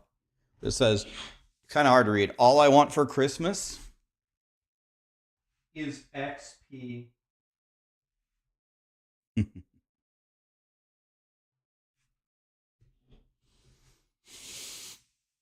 Oh, dude, this hoodie is so comfortable. It's brand new. It feels like there's a cloud on me. In our merch store, they had like 15 different hoodie options. We ordered one of every single one to try them all, and this was our favorite one by far. It's so comfortable, man. It's godly. Major of an issue. It's like you do lose some evasion, and accuracy didn't really seem to matter. I was still hitting things just fine. Certainly it's not ideal, and you'll try and avoid it when you can, but I did find it a worthwhile trade-off for how strong the skill is. Flash grenades with multiple projectiles quickly became a main skill for me, and we used off cooldown as much as possible. The stun, the damage, the area, the speediness of their detonation, all amazing. I did use some stun supports with it too, but because they're already pretty high stun effect, it's probably better to use things that increase damage or area or cooldown instead. It's just the area of effect support, for example.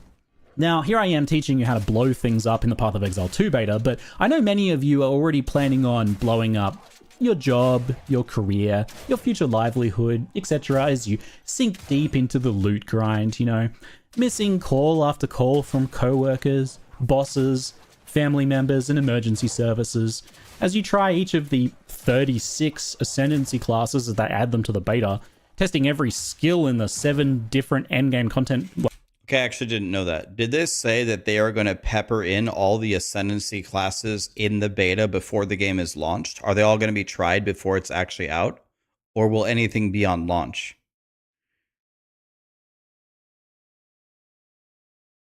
Oh.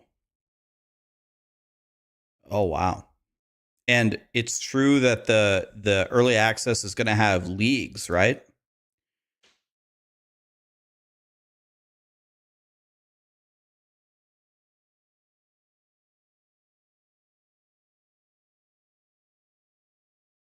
Okay.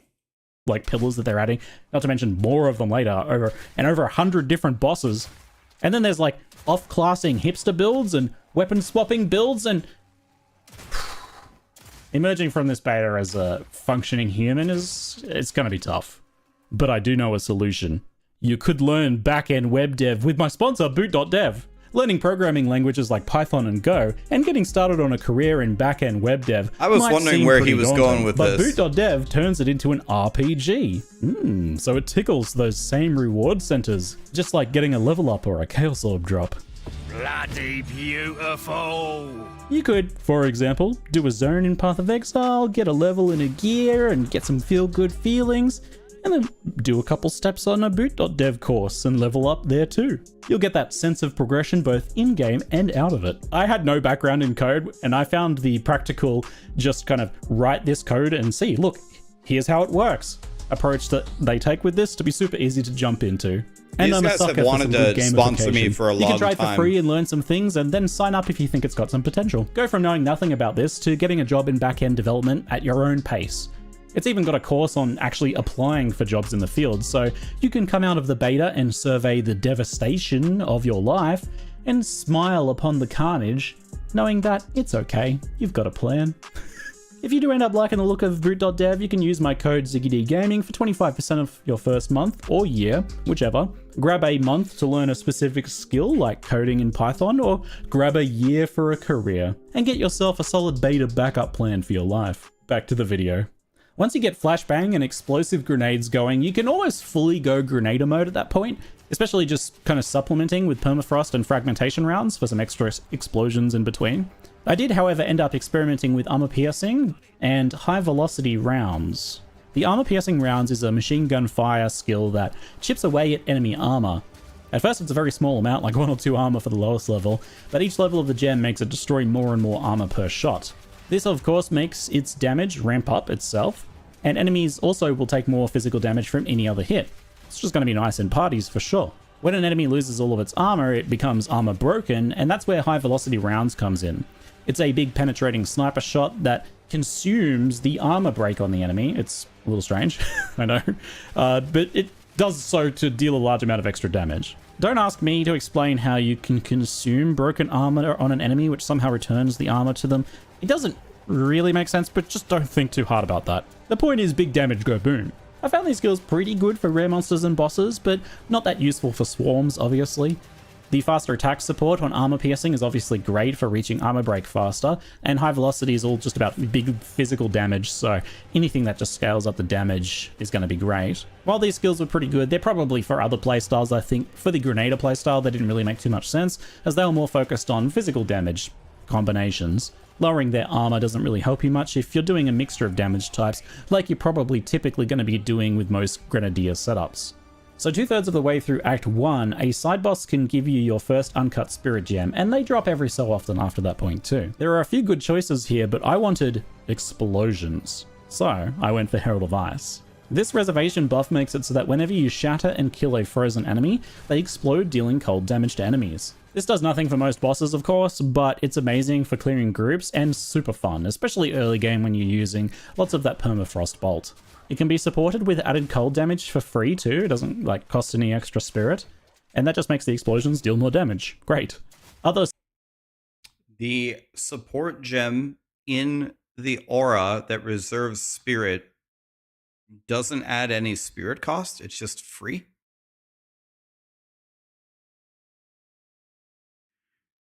Hi, Mr. Kongor. How are you? I have to wear Christmas hoodies the entire month from the subathon.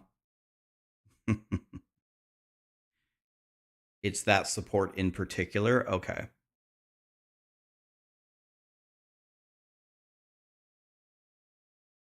In Diablo 4, even a bad build can compete on all available content. Is that going to be possible in POE2? Well,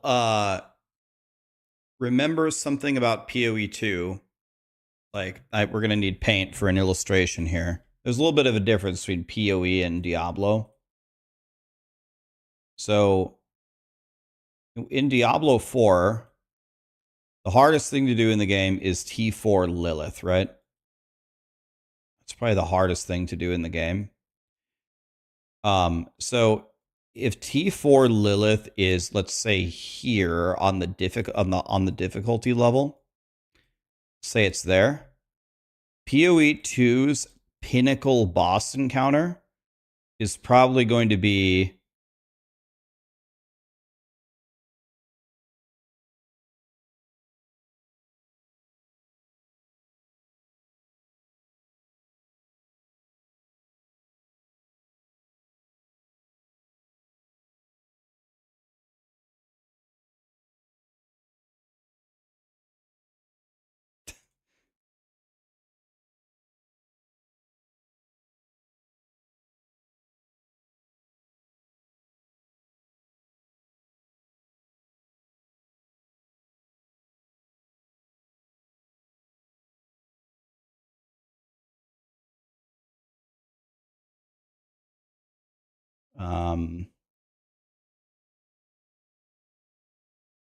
yeah, I don't want to waste your guys' time. Well,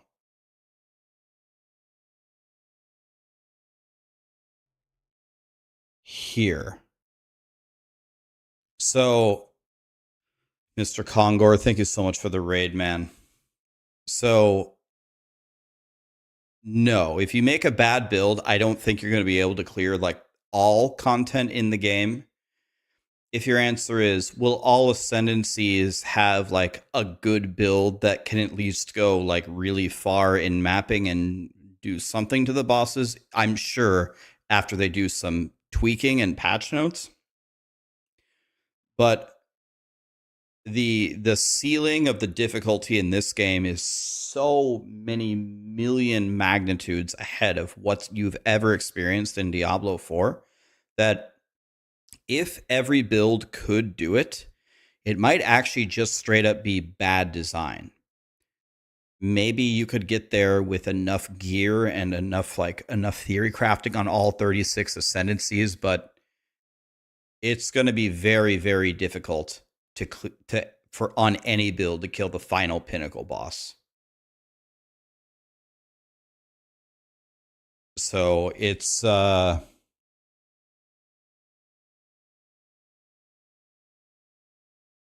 don't think you're going to be able to willy-nilly make a build and kill the final. I don't even think you'll be able to sniff. You're not going to be able to sniff the final pinnacle boss because you have to actually get there on the map and kill his lieutenants. And then if you do kill the final pinnacle boss, there are 4 tiers to it.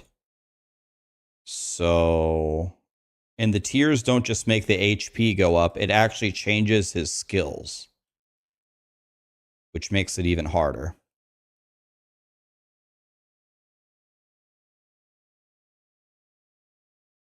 Support gems like accuracy support, for example, can work to boost your global accuracy, like adding an effect to the aura. It's quite neat. Yeah, but those 5 sorts of tiers, 0 to supports 4. do increase the spirit cost, so that'll require some investment or getting extra spirit to use. Long term, I could see having Herald of Ice on most of the time, and then having a defensive spirit skill like Arctic Armor, Grace, or Wind Dancer to swap on for bosses. An interesting utility skill that popped up around the end of Act 1 was Rapid Shot. This channeled skill has a bit of a wind up to it, and then it rapid fires out a huge amount of bolts that also build up heat. Each stack of heat gives 10% extra fire damage to the skill.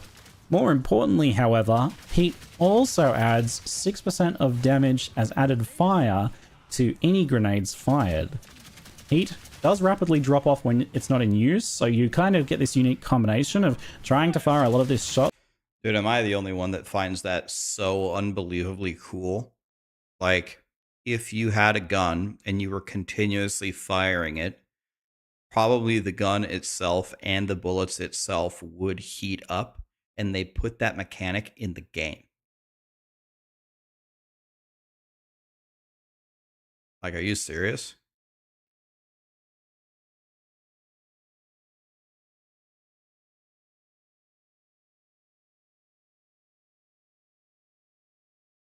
That's pretty incredible, actually. That actually impresses me. And build up the heat, and then very quickly put out as many grenades as you can with those empowered grenades. You can literally see the grenades like catch on fire from being empowered by the added fire damage. Pretty spicy combo, but the wind up and channeled nature of this does make it kind of difficult to pull off in dangerous boss fights, except when you get a stun or freeze, which thankfully we're quite good at here. So it certainly does work, and is a good way to punish the bosses when you get those moments. I used this for quite a while before dropping it in favor of the easier to use explosive shot combo I'll show you soon. But supports for rapid shot would likely be things like faster attacks and then anything to add damage or debuff the enemy. Gas grenade is where you start getting some more grenade combos, and it's a pretty fun piece of the puzzle. As a baseline, it's a grenade with 3 charges that releases a poison explosion and then a lingering poison cloud that grows. I'm sure there will be some poison-based setups that focus on those parts of the skill, but I'm excited about its other application. That poison cloud is highly explosive. Any Crip, burning it's a, ground effects, Christmas hoodie. or including enemies burning ground effects, by the way, or any of your skills or allies' skills tagged as a detonator, or that apply burning ground, can cause the gas cloud to explode, dealing a large chunk of damage.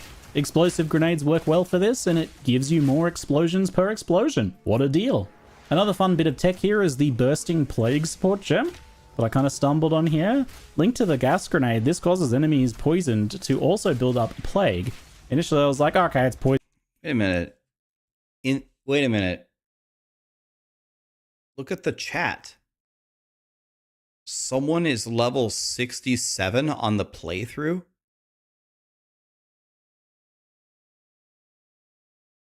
Well, if anybody was wondering if people are playing far into POE2 right now, there's your answer. Yeah, hopefully it's a dev. Hopefully. Someone's level 67.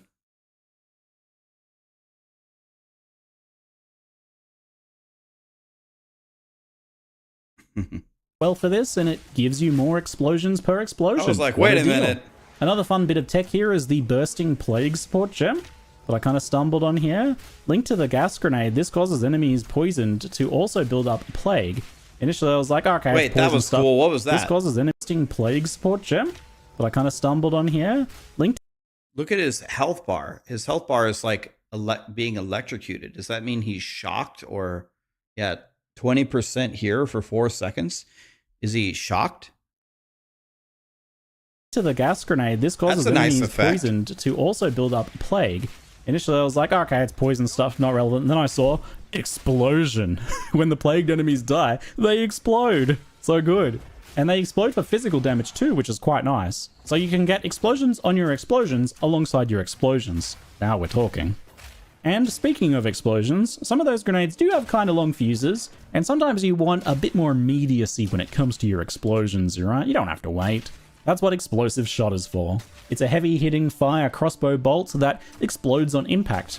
Its real beauty, though, is that it also detonates any grenades in its area of effect. You can throw poisoned and explosive grenades on top of each other and then pop a quick explosive shot before the enemies leave the area and detonate everything.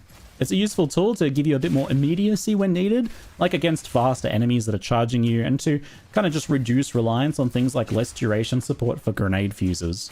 You can support it with any gems you want to make it faster to fire or reload, increase its area of effect, or give it more damage as a bit of a finisher skill if you want. But even unsupported, it's useful for popping grenades when needed. A handy little tool in our tool belt. So with explosive shot and a wide array of grenades at this point by the end of Act 2, I didn't really need any of the regular crossbow skills anymore, and I became a fully fledged grenadier. I did still kind of use permafrost bolts on occasion. I just kind of love it. Once again, this isn't a build guide, but I'll show you what my build was looking like towards this end of Act 2 period. In the end, I ended up linking explosive grenade to added fire damage and area of effect. Combined with the poison grenades, they were a spammable damage dealer in between flashbangs. Explosive shot was linked to execute as a pseudo culling strike against nearly dead enemies, and also to pierce, which I found quite helpful as it helped it explode where I wanted it to and not on enemies earlier, so that I could detonate grenades easier. Flash grenade was my MVP skill for sure, so we got the prized trophy of the multiple projectiles support. I was still using overpower for it at the end, which is fine, but in hindsight there's probably more effective options. Given that it's only 50% more stun build-up on a skill that already has 400% more, I mean, that's still a 12.5% increase in stun, but I imagine something just like area, cooldown, or damage related might be better in the end. I guess I could still see overpower making it into a setup with more support slots. I still had rapid shot with faster attacks and ruthless, but I mostly stopped using it because I always had grenades to throw. Gas grenades were linked to bursting plague and inspiration, as they're actually pretty mana hungry. And finally, Herald of Ice was linked to added cold and frozen vortex. Although vortex could only proc if I froze an enemy with another skill that then got shattered by Herald of Ice, so it wasn't super effective, just kind of like a free slot that I was testing. Later I'd probably try and work in accuracy support once I've got some more spirit, especially since I'm blinding myself half the time. For the passive tree, I tinkered back and forth a few times, and I definitely changed things a lot more once I had more chance to explore. I traveled through Remorseless for a nice extra stun build-up and damage. Grenades do count as projectiles, and I think they scale with projectile damage, but I'd need to double check that in-game, which we'll have to wait until the beta, so take that with a grain of salt. I'd actually consider going through attribute nodes at the beginning of the tree too. I always kind of wanted more dexterity and strength for gems in gear, and the health from strength is legit too. But I definitely still get volatile crystals because area and cooldown is just immense on grenades. You want as much of that as you can get. The Ricochet node is not a long-term node for Grenadiers. I probably should have dropped it by this point, but I needed to highlight it because I do recommend taking it on any crossbow merc, at least initially. The shotgun projectiles that you miss with will like hit a wall and bounce back to the enemies. It's very satisfying, it looks super cool, and it's super worth it. Honestly, if the numbers were any higher on this notable, it would be an Ascendancy node. I traveled through some knockback, which was okay, on the way to some serious grenade nodes. This grenade cluster gives a bunch of nice small nodes and 2 amazing notables, so it's probably a must take. Cluster bombs gives you an extra grenade, straight up like a baby multiple projectiles. The downside is increased duration, which makes the fuses longer. It's a downside for sure, but explosive shot can detonate them anyway, and you can scale it down in other ways. It's pretty tolerable, honestly. Well worth the trade-off, I think, in my opinion. The other node, Grenadier, is a no-brainer, and it's good enough to name a build after. An extra cooldown is pretty nice on things like explosive or gas grenades, but it's insanely good on single charge one like the flashbangs. I'm not asleep, Throwing guys. I'm two chilling. sets of I'm 4 listening. flashbangs when you've got multiple projectiles and that extra grenade projectile is often enough to just outright stun a boss or delete whatever monsters happen to have you surrounded. Preparation is the name of the game for mercenary grenadiers, and this lets you be twice as prepared with twice as many explosions. The Adrenaline Rush node down here is some nice in-combat move speed, a big fan of that. Any explosion. The game for mercenary... If you look here, tells in that extra one like the flashbangs. if you look here, you can tell that the poison is doing almost none of his damage. Throwing 2 sets of 4 flashbangs when you've got multiple projectiles and So he's at 236 health. that extra grenade projectile is often... And he went to how much before he actually landed another attack? Throwing 2 sets of 4 flashbangs when you've got multiple projectiles and that extra grenade So he gained like 10 damage. projectile is often enough to 20 just damage outright before hitting stun for a another boss or 600. delete whatever monsters happen to have you surrounded. Preparation is the name of the game for mercenary grenadiers, and this lets you be twice as prepared with twice as many explosions. The Adrenaline Rush node down here is some nice in-combat move speed, a big fan of that. And Volatile Grenades lowers the fuse time, and it's right on top of a jewel slot, which is very nice to get. On the left-hand side, I was headed towards Perfect Opportunity. This node looks very good. A lot of stun and lucky damage against heavy stun enemies, which if you don't know how that works, it rolls your damage twice and picks the higher number, so it averages you up. I think this is definitely something that we'd want to get if the flash grenades continue to overperform as they have been. There's a ton more stuff to explore here, obviously, that I didn't have time to look at. Though I did spy the Authority node, which has some big AoE and cooldowns, so I'd likely end up heading there. At some points we'll have to consider defenses more, but not worrying about life nodes on the passive tree was really nice and refreshing. Definitely enjoyed that. And I mean, explosions are a nice layer of defense anyway, right? For the Ascendancy choice, honestly, Gemling Legionnaire and Witch Hunter both seemed very valid as a Grenadier. Gemling just gives a ton of value across a lot of skill gems, which is kind of perfect for a cooldown grenade combo build, so if you want to use as many different grenades as possible, it's definitely worth considering. But the Witch Hunter is so freaking cool. The moment I saw it added another explosion to the build, I knew I was sold, right? Zealous Inquisition gives 10% chance to explode an enemy, dealing their full life as damage in a very large area. It's those big white X circles that you may have seen in my gameplay. It's very satisfying and effective. Whenever that triggers on an enemy, right, there's a good chance that it has similar friends around it, which means that 100% of its life is often enough to kill the other ones around it. If I had to say what I'd get later on from this Ascendancy, I'd definitely have to test Sorcery Ward, which it lets you turn... It hits for their full HP bar. Doesn't that seem pretty strong? It hits for their entire HP bar?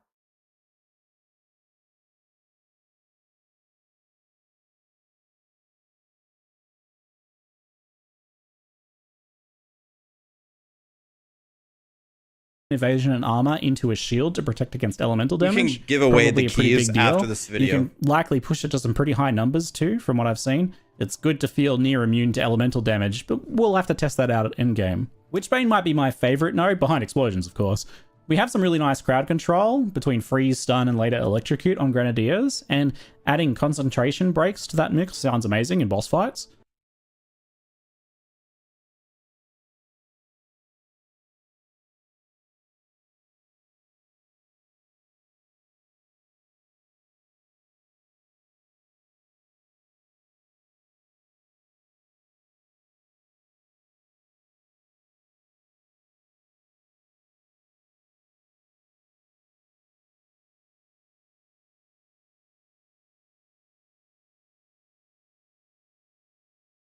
So essentially this means if you continuously attack the boss, when you've done 40% of the boss's health, then their cooldowns, then they lose 50% of their cooldown recovery rate. So their like big attacks are, I don't know, 50% less frequent after you've done 40% of their health. You know, this might be very strong against like pinnacle bosses, because I assume the pinnacle bosses might have devastating attacks as they get very low health.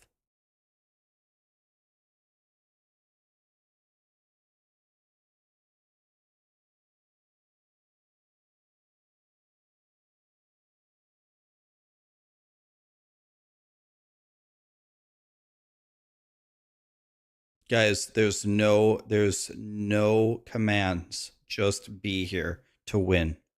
Oh god. The node behind it lets you There's scale no damage commands. pretty nicely Exclamation too. giveaway Concentration does just nothing. effectively lets your damage lower enemy cooldowns, which can be amazing in boss fights. Nearly all of the scary boss moves are generally cooldown based. Culling Strike and Decimating Strike are nodes that let you kill things faster. Pretty hard to go wrong with that one. They're just... What is Decimating Strike? I know what Culling Strike is. It's an instant kill below a certain HP threshold. What's Decimating?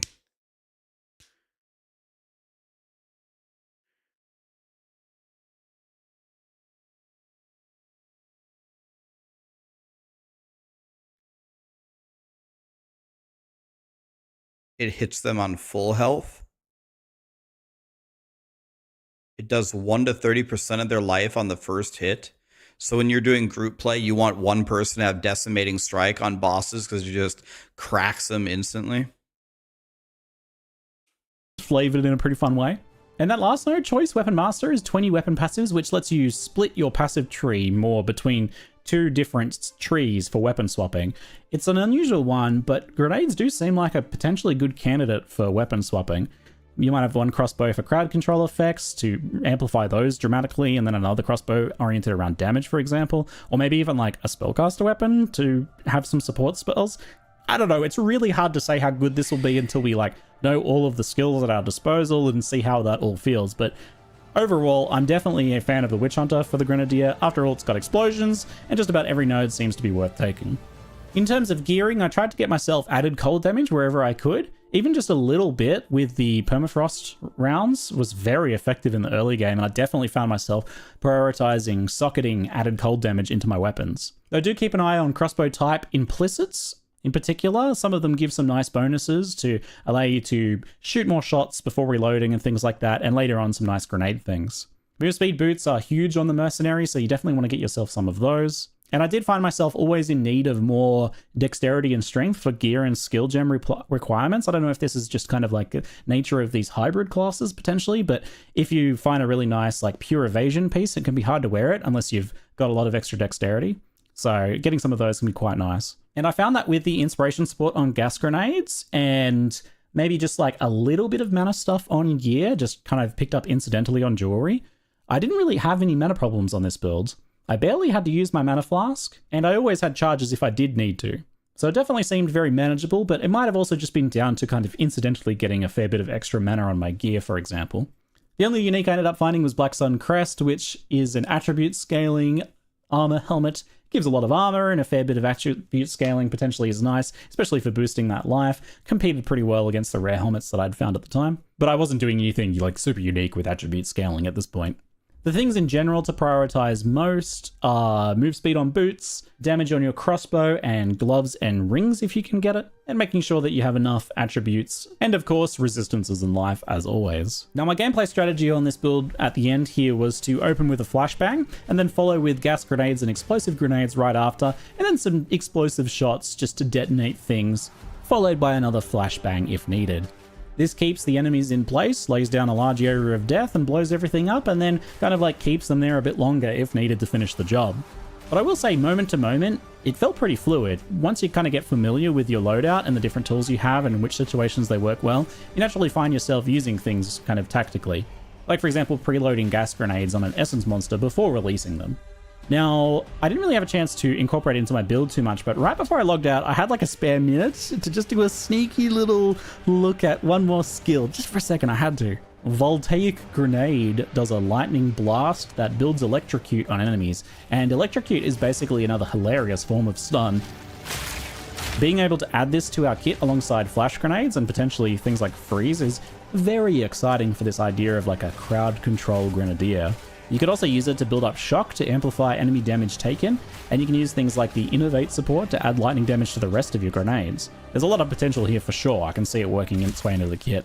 Anyway folks, I hope you enjoyed this early look at the Mercenary and Grenadier playstyle, and maybe have figured out if it's a playstyle that you want to try, or I don't know, maybe it smoothed out your early game for you a bit. I'm very tempted to kick off beta with this build and see if there's like a lot of potential here for it to be a real banger beginner build like I suspect. Maybe something that I could make a guide for. It'd be really good, for example, to put up a beginner guide to a build that's just really fun for blowing up monsters for some of the new exiles joining us. But then again, maybe I should be playing one of the classes that's like polling is getting less attention, like a sword.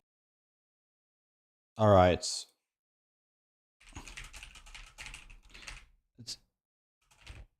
That's Ziggy D here. He makes a lot of Path of Exile content. He was the guy doing the Q&A for Grinding Gear games. Let me link you guys the video if you want to show him some love, which I would strongly encourage you to do. What happened to Rax? What do you mean, guys? This is my normal hoodie. What's the problem?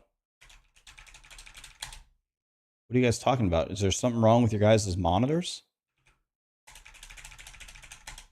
Okay, did that work? Hopefully. Okay.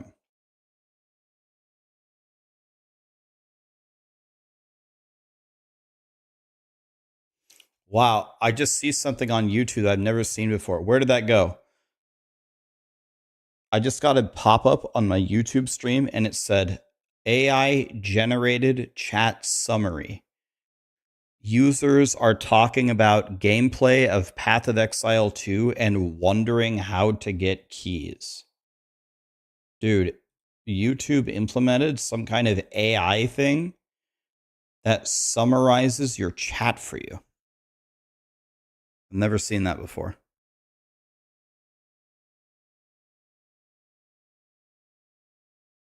Huh.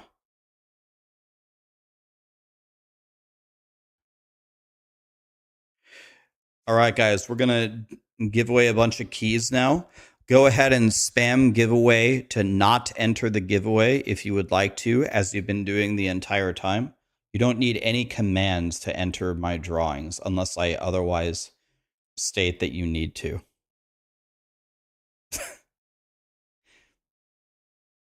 Jesus Christ. All right. We'll do the Twitch giveaways first.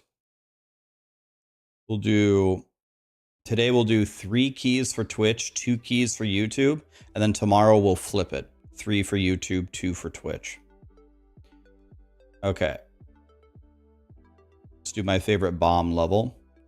So on Twitch only, for the love of God, Twitch only, !play if you want to play. If you want a Path of Exile 2 key.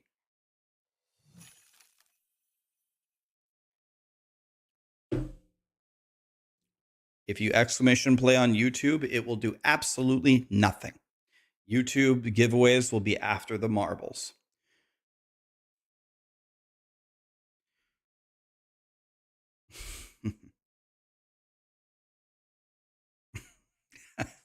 People still spamming ! giveaway.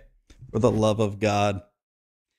Go on Twitch and !play.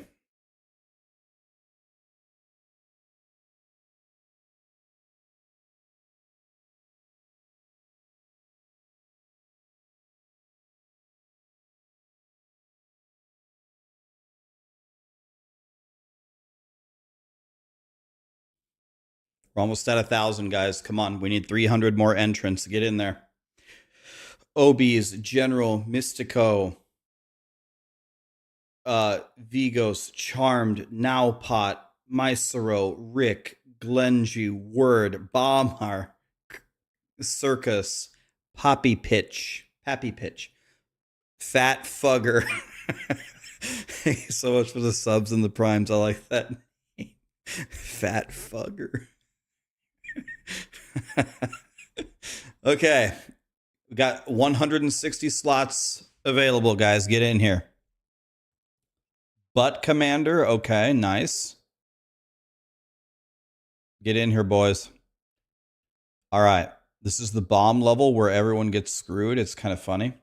Whoever's in... I have never seen, ever, for whoever gets in first place at the bottom, I've never seen them win. Not one time. So we're going to see if someone can finally go wire to wire here. Need to get the music going, by the way.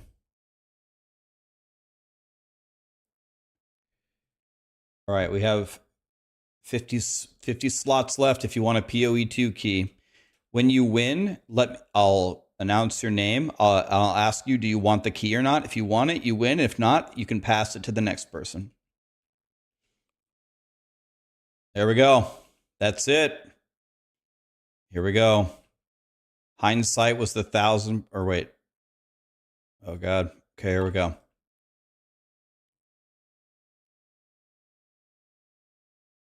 Okay, here we go. Here we go. Giving away 5 keys here. 3. Oh my. Oh my God. We just killed 200 people. Okay, Gossip is in the lead. Let's see if he can win. I've never seen the person in first win.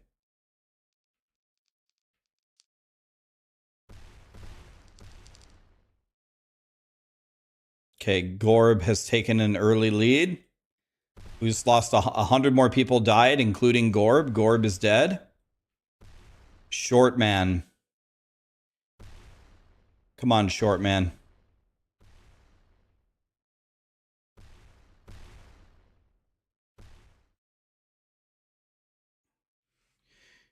Funky spinach. Going the wrong way, buddy. He got bombed the wrong way.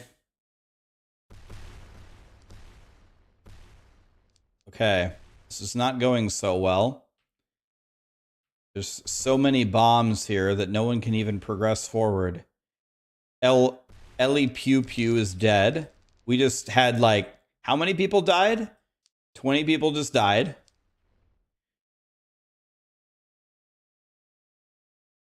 Ibua, okay, feel woozy.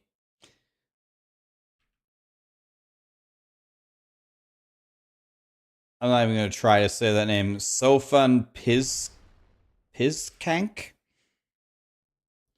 That was probably... It's almost like it has Hispanic in his name. Oh, is he going to win? Oh my God, he's dead. Can feel woozy do it. It's so close. Okay, Feel Woozy has done it. Feel Woozy, do you want the key or do you want to pass it forward?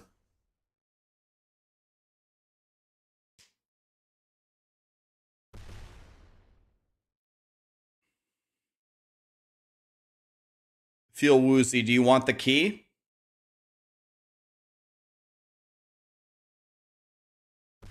I'm trying to, there's so many people chatting. He said he will take it. Okay. All right. So this key is from Dr. Abirato.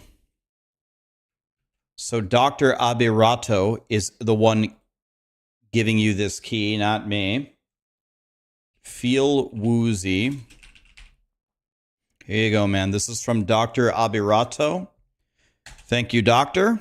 There you go, man. You win. Okay, we're going to do 2 more races. Here we go. Let's just pick random track. Exclamation play on Twitch only. Twitch. Oh, look at this. What is this level? Holy shit. We're in a pool? Oh, hell yes. Oh, you guys got to get in on this one. Holy shit. Yellow flag has given me an extra key. Yeah, no pressure here, guys, but if you have extra keys that you don't want, you're not going to use it, your friends aren't going to use it, and you want to give them away, you can message me on Twitch your extra keys, and I'm just going to give them away for stupid stuff like this. I will give you credit for it. I'm not going to lie and say these are from me. I will always say the name of the person that gave me the key, if you want to. So that one was from Dr. Abirato. And it's gone. All right. We got 200 spots, guys. Get in the pool, boys. Come on. Get in here.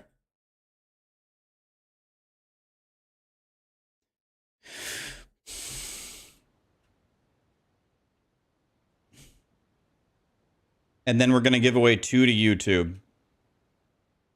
Then tomorrow we're going to flip it. It'll be 3 for YouTube, 2 for Twitch. And you might be wondering, why doesn't YouTube get to do marbles? Marbles won't let YouTube join, or I just let. Believe me, Marbles is more fun than trivia. Look at this fish!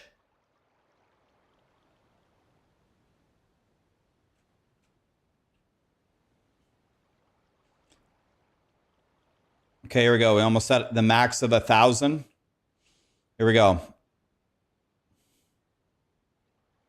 There we go. Nice. Here we go, boys.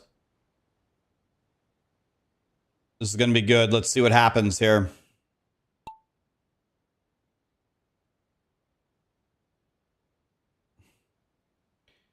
Okay, it's a nice even spread here. Let's just follow somebody.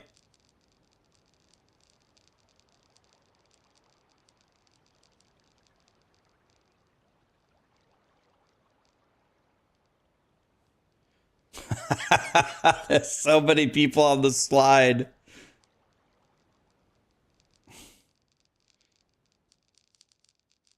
That is the most amazing picture right there.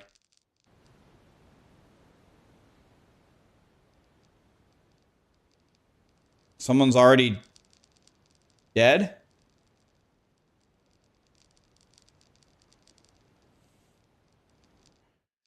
Oh, the purple is like ahead, but are they really ahead? They don't have any momentum. Okay, Alt Rogue looks to be in first. Oh no, he's not. It's funny. Wait, who won? Funny won. Okay, he did win. Okay, that was interesting. Okay, Funny, do you want the key or do you want to pass it to Rasugu Gaming? I'm sorry, I messed that up so bad. Funny wants it. Okay, Funny 38. Okay, this one is also from Dr. Abarato. So thank you, Doctor, for gifting the key here. Funny 38.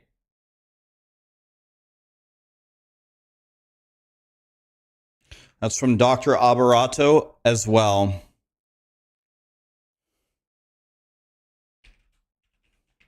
And I just got 2 more keys from Leo Degarius. So let me while I fix this, let me start another game. Exclamation play on Twitch, then we're doing trivia on YouTube.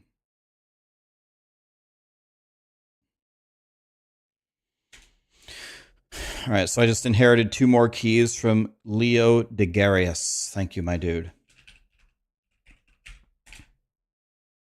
Put him in my little sheet here.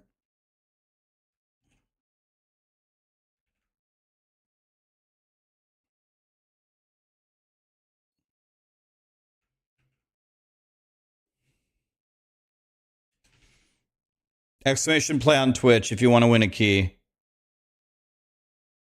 Red Wolf's Bane just gave me 3. Holy shit.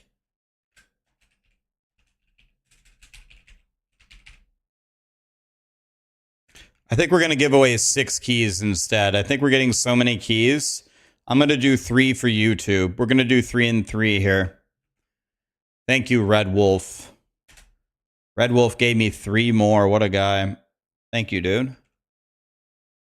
We're going to get everybody into POE2 by the end of the stream. We're going to do 6 today instead of 5, I think. 3 for each. Thank you, guys. All right, we're at 8:56. Come on, boys. Load it up. Load it up.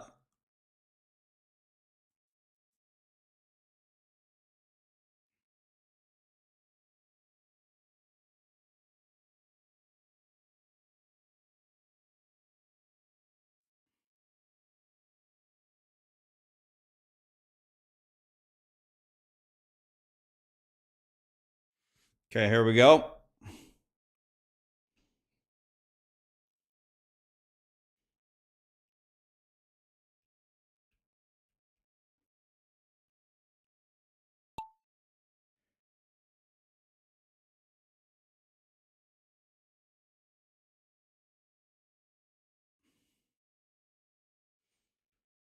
All right.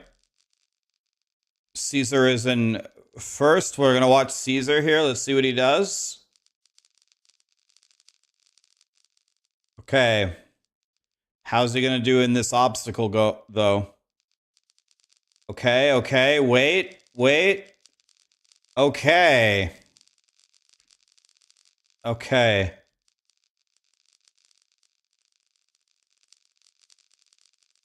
I have no idea how I'm going to type this guy's name if he wins. Okay, who can fall through first?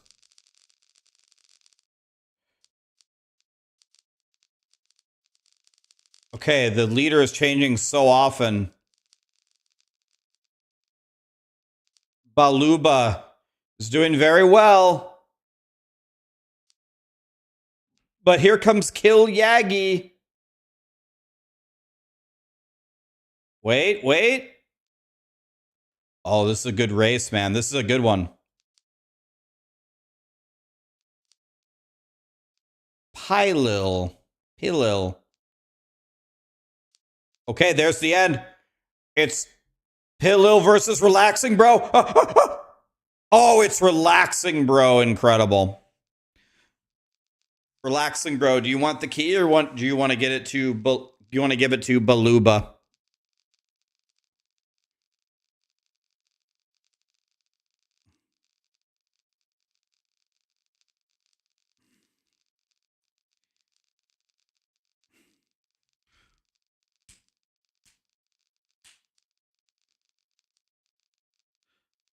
Do you want it relaxing? Okay, Baluba doesn't even want it.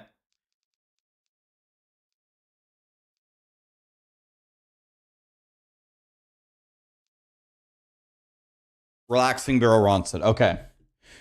So I'm going to give him the key.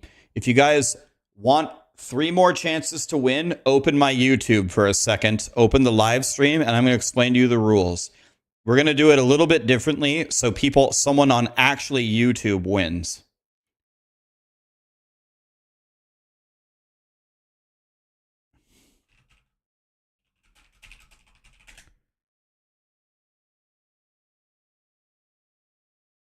Okay, so who won? Relaxing Bro won. Relaxing Bro won. All right, this key is from Mr. Big Britches. Wow, what a name. Thank you, Mr. Big. That's who that key is from, Relaxing Bro. There you go. Okay. So here's how we're going to do this. On YouTube, we're going to give away 3 keys because I keep getting more keys. On YouTube, we are going to... I'm going to switch it to only YouTube chat for now. Guys, no. Are people... Why are people exclamation play? No. Stop, guys. Stop. Twitch can't do marbles. We're doing trivia. For the love of all that is holy. Stop. Mr. Big Britches is right there. Thank you so much for the 5 gifted, man, and thank you for the key. Fat Exorcist all day. JJ Dot, The Skites, Fat Fugger, Poppy Pitch, Yildrin, Digi Sinner, 91, Rianki, You're a Duck, Fernando Martin, Treya Sun, Jugalo, Shawa. Hopefully I said that right. Thank you so much for the primes and the subs, guys. Okay, here we go. I'm going to move the chat over here. I think this is only YouTube. And whoever answers this trivia question first is going to get a key. We're going to do 3 trivia questions. Okay, here is the first question. The first question is... What season comes after fall?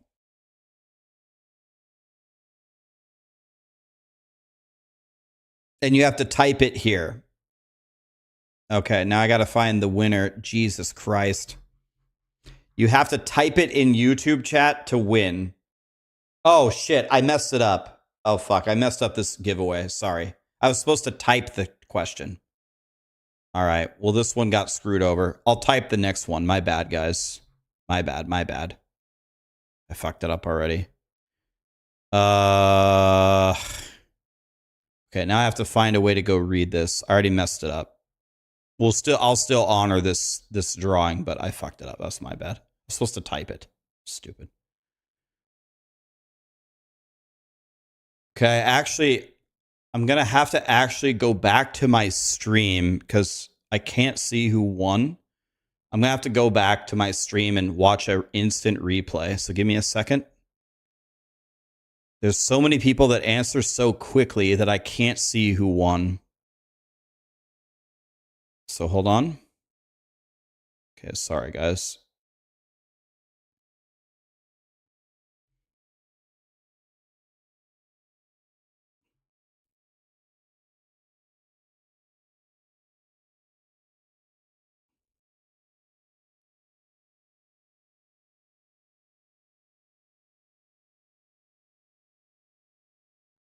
Okay. Chabby, you win, right? That's the first winter. Chabby was first. Jonathan was second. And I'm supposed to type the question, and I messed it up. I'm sorry. So Chabby, do you want the key or no?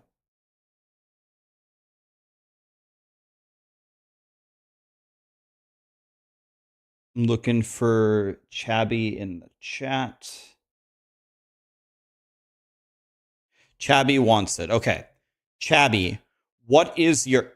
On YouTube, stay on YouTube. Type to me your Twitch name so I can DM you. I can't DM you on YouTube. What is your Twitch name? If you have a Twitch. Chabby FPS. Okay. Let me give Chabby his key, and then we're going to do another giveaway, and I'm not going to mess it up this time.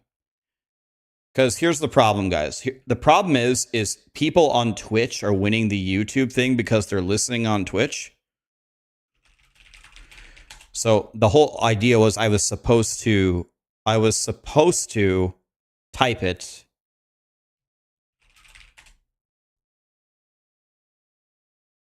So Chabby, this key is from Alvinil or Alviny, one or the other, 90. So Alvin, thank you so much for the key. This is for Chabby. You win. Let me mark this as complete, and we're going to do 2 more, and I'm not going to mess it up this time. My bad. Screwed it up.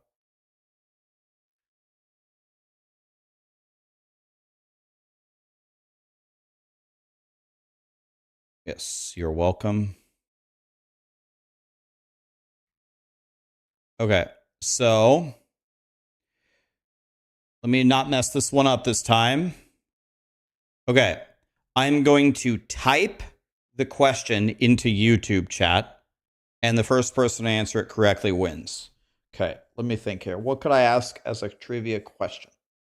And I'm not going to read the question, because if I read the question, then I'm screwing them over. So I'll tell you the question only after we have a winner.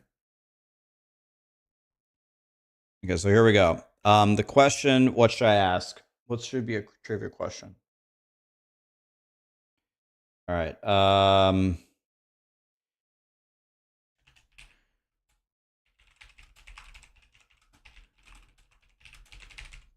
Okay, here we go. Here's the question. I'm sending it right now. 3, 2, 1, go.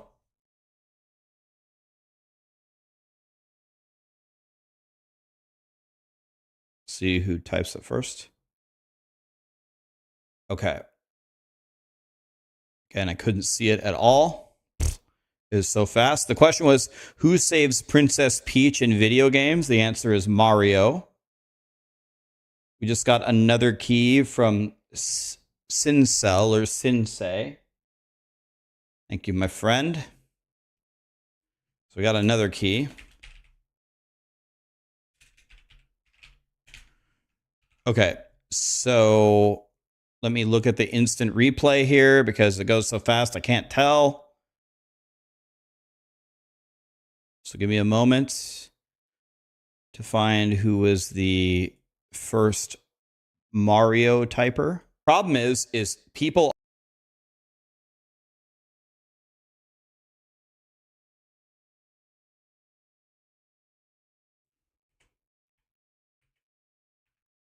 Okay.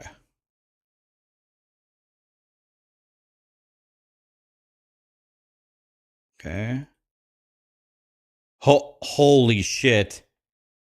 It was it filled my entire screen with Marios instantly. I don't know if there was a frame where I could actually see. I'm going to have to slow this down to 0.25.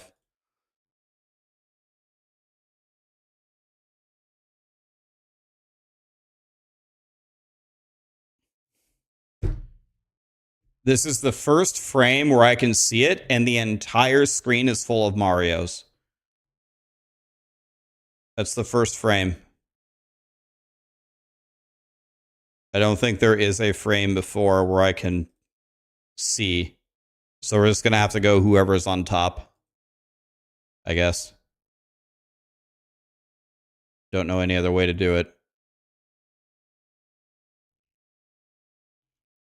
So let's see here when it happens.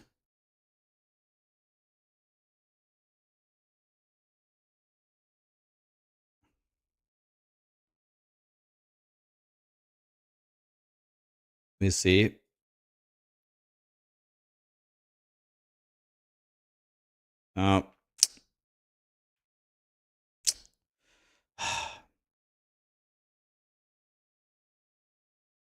Oh my fucking God, it goes so fast.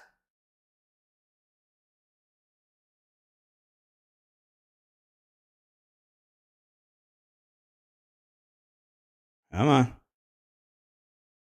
Drag it over.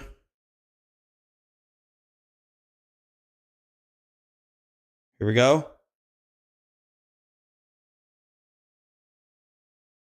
There is one way we might be able to tell. Hold on. There is one possible way. Hold on. When I'm sliding it over, possibly.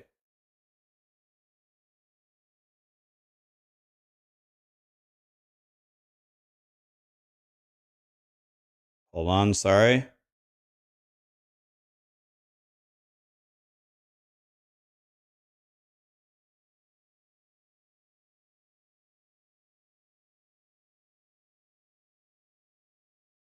Okay, I don't see any Marios there.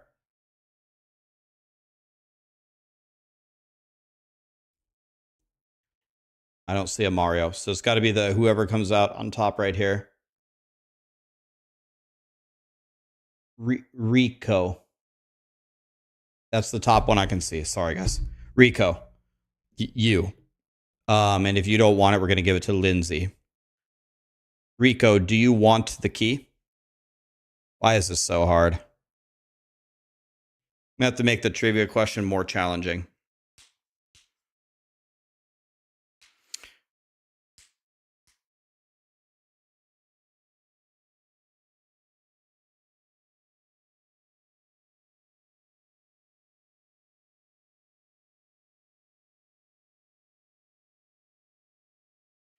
A lot of people are saying that they're faster, guys, but I have to go off of my screen.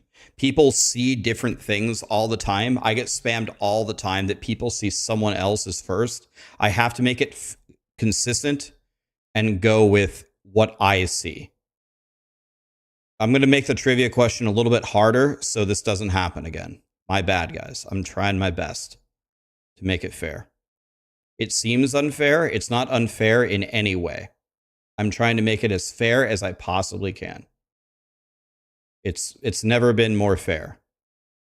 I can't. The problem with this chat is it auto scrolls, and I can't even copy. I can't even copy his name because the chat is auto scrolling.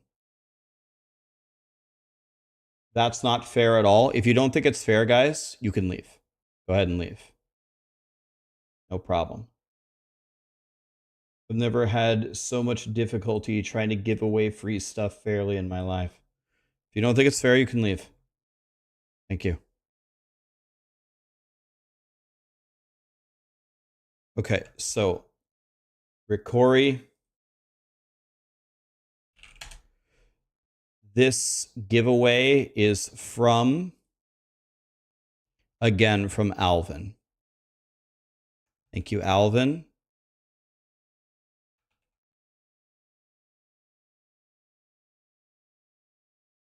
Why don't you just do the giveaways on Twitch? Believe me, YouTube streaming is a nightmare. Yeah, a lot of people are messaging me. I'm getting a bunch of messages that a bunch of different people got first place. We have to go off of what's on my screen. People see it in different orders. In order to make it consistent, we go off of what happens on my screen. Leo just gifted us a bunch of more keys. He already gifted a bunch of keys in the past. He gave us a bunch more to give away. Thank you, Leo. That was very nice of you. Stop doing the giveaways if everyone wants to bitch. I'm going to keep going, but it is pretty disheartening. I'm not going to lie to you. It's pretty disheartening that I'm trying to do fun, fair giveaways and people complain. It actually truly surprises me. It's actually shocking to me, if I'm being completely honest, but it's the way that it goes. But I'm not going to let them ruin it for everybody. I'm going to keep going here and give them all away. But it is pretty disheartening, honestly. I actually can't believe that anyone would complain, which is why I told them to just leave. If you don't like it, leave. I don't care. You can unfollow me. You can block me. You can unsub. You can go to other streamers' things and say what a piece of shit I am. Go ahead. But please just don't bitch in my stream. Let's press on. It is not fair. Ek, go to another stream. Unfollow me, whatever. If it's not fair, if you don't think that the first person to answer a trivia question is not fair, leave. Okay, let's get back to the fun stuff.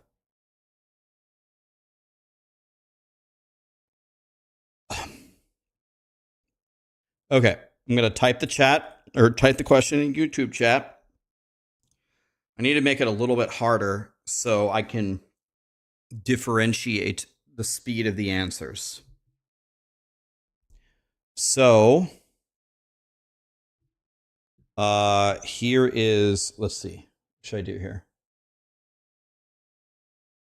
First of all, let me make sure that I'm ready to move the chat over instantly. Okay, I am.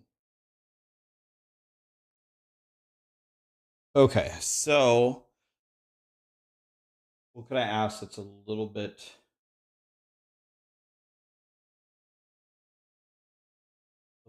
more difficult? Let me think here for a second. Okay.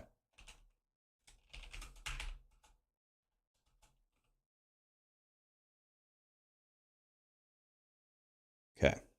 Here we go. Here comes the question right now. There it is, typed in. Let's see who gets it first.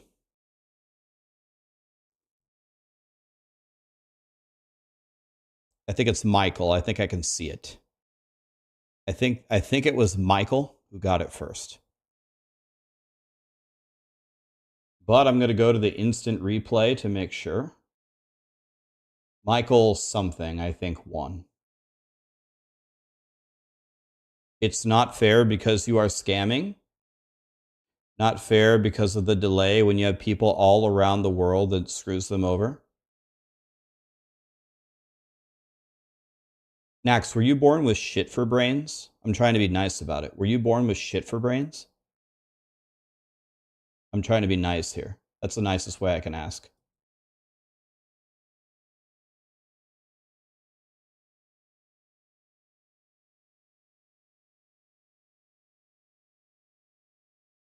I tried to think of a nice way, but that's the best I could come up with.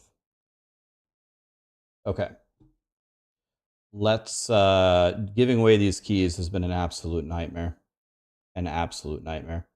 I'm going to try to find another way to do it tomorrow for YouTube. Twitch is fun with the marbles. I would really love to just force everyone to go over to Twitch for a moment, but that's not really fair to the YouTube audience. Okay, I can see, yes, very clearly, Michael was first. Michael Aube. Did I get him close? Let me make sure. Michael was the first person with the correct answer. Michael Aube. It's clear as day.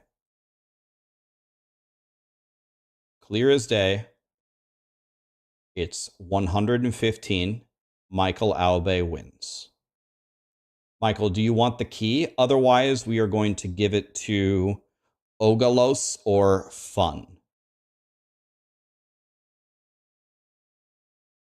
And that's the third key, right, for YouTube?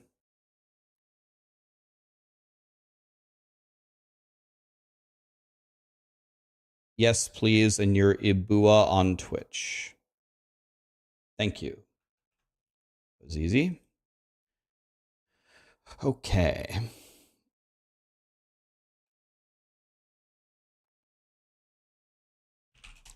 This key is from Zarua.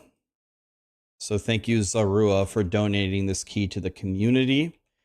And I'm giving it to Michael right now. There you go. Enjoy Path of Exile 2. Okay. So for tonight, that's all the keys we're going to give away today. We'll give away a bunch more tomorrow. And I'm going to look again tonight for a different solution for YouTube because this is an absolute nightmare. People are calling it unfair. People are calling me a scammer. I can't think of anything that less describes what I'm trying to do here. It's crazy, actually.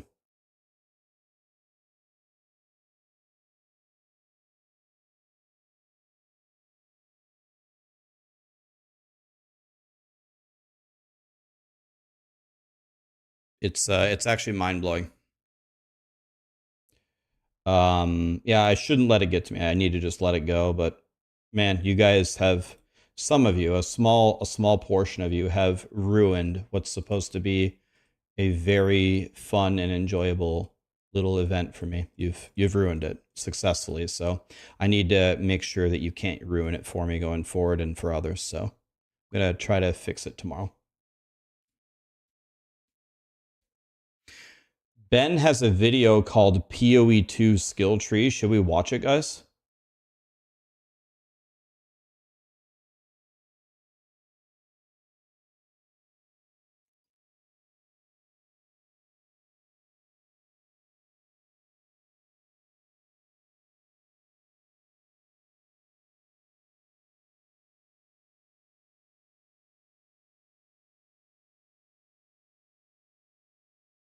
Yeah, it's okay. We're just going to let it go.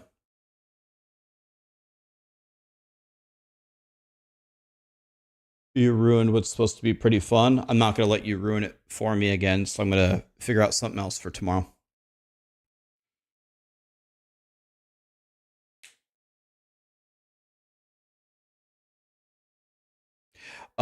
Joe, thank you so much for the super chat, man. Rax is being generous. All you guys do is complain. He explained it in simple terms. Who he sees win on his screen is the winner.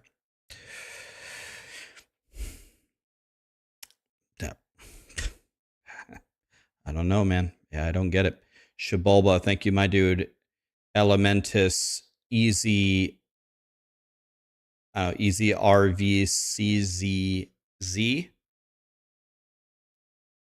I'm not sure what that's supposed to mean. Thank you, Easy. Appreciate you. Tog, thank you for the sub. Nexus just gifted 100 subs. 100 subs. Oh my God.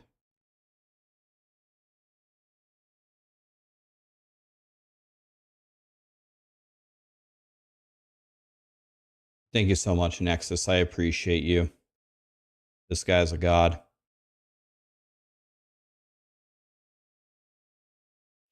The simple solution is to explain that the winner is as you see it. I've said that, Ron Pearl, every time I've done these, like 400 times. I said it this stream multiple times too. I've explained it 100 times.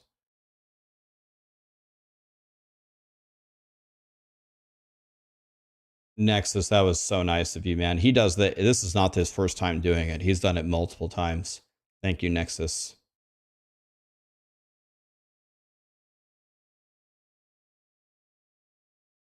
Thanks for saying that, Bike. It's okay. Let's just move on, guys. Whatever. I gotta find a different way to do it. Simple.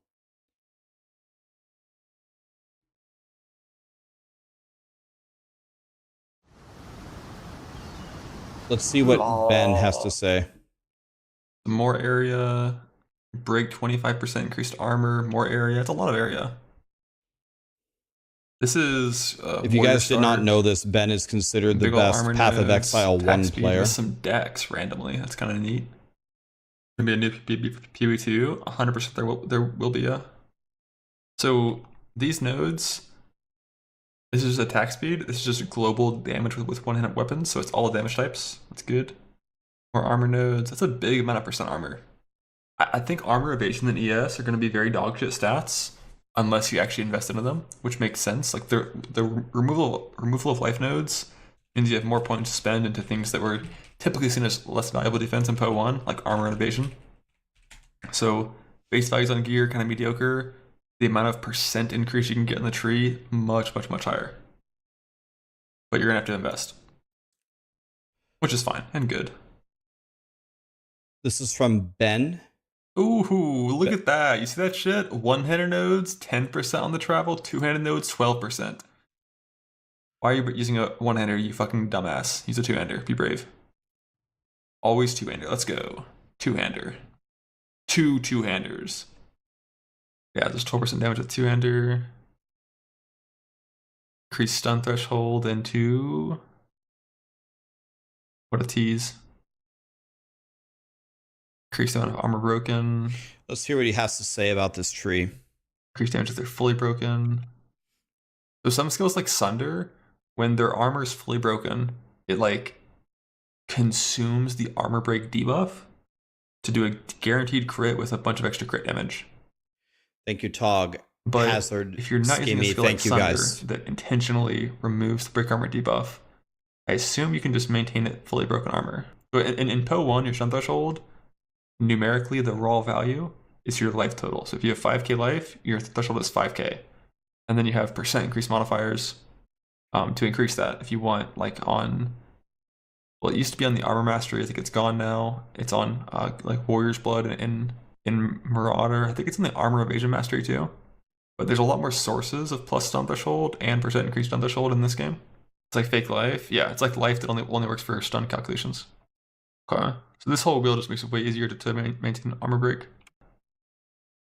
So yeah, also the generic axe node there was damage with axes, not physical damage with axes, which is good. Yeah, this is the max res thing we've seen. Bunch of max fire res, like assuming things are kind of similar to POE1, that's 6 max fire res. If you're like properly over res capped for like curses and stuff. I think what's happening here is it's a big number. I'm guessing Ben is watching a video on slow mode, and we're watching Ben commentate at normal speed, watching a video on slow mode.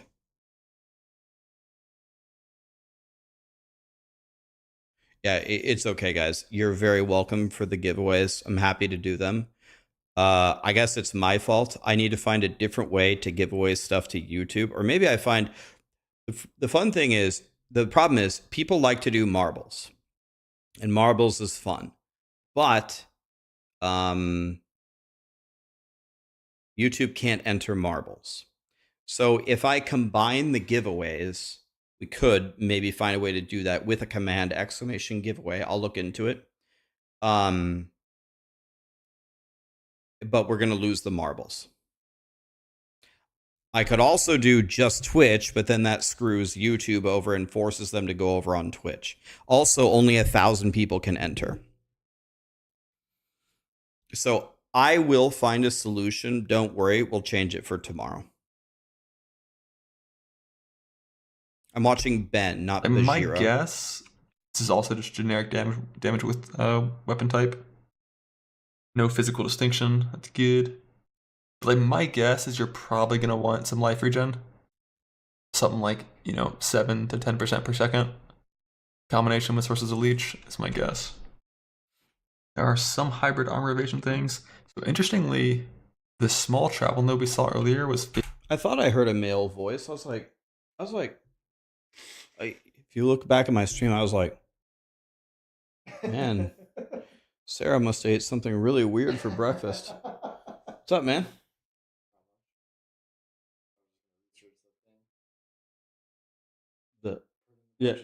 Yeah. How was your Thanksgiving? You missed it. Everyone was here the entire weekend, and the second everybody left, then you showed up. That's how it goes, I guess. Imagine having a family and spending it with them instead of us. Rookie mistake. Was it a catastrophe? You'll have to tell me about it later.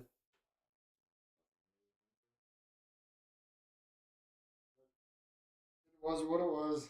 It's over. Do it again in a month.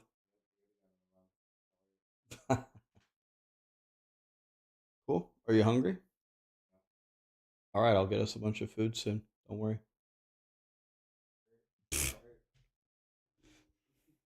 15% armor. This one is 12% armor and evasion. Oh, Ben Life is as watching armor. Bajira. Oh, It's okay. gonna be what, like, you have 4k life, like a Titan. That's gonna be 600 base armor, which then will get scaled by all of your armor increases. Attack damage against bleeding enemies. It's important to remember that the way bleeding is calculated is different now, and attack damage does work on bleeding now. Because the bleeding is just based off the pre-mitigation size of the hit, and is not scaled by like secondary effects afterwards. Are there still pure dot builds? So what did he say? Bleeding, when you apply a bleed, it's based on the attack damage of the initial hit and doesn't scale with anything else. Yeah, I will always link every video that we watch at the end of the video. I always link it at the end.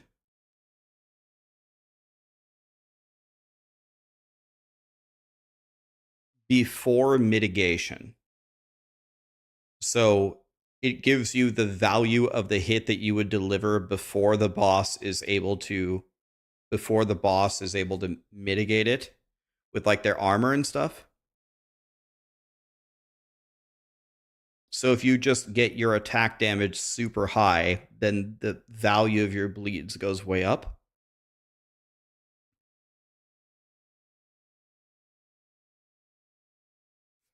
Okay. What happens when an enemy in POE2 is bleeding and you apply another bleed? Do they just bleed at the same time, and when this one expires, this one has like 2 seconds left? Or can only one bleed be on at a time? Or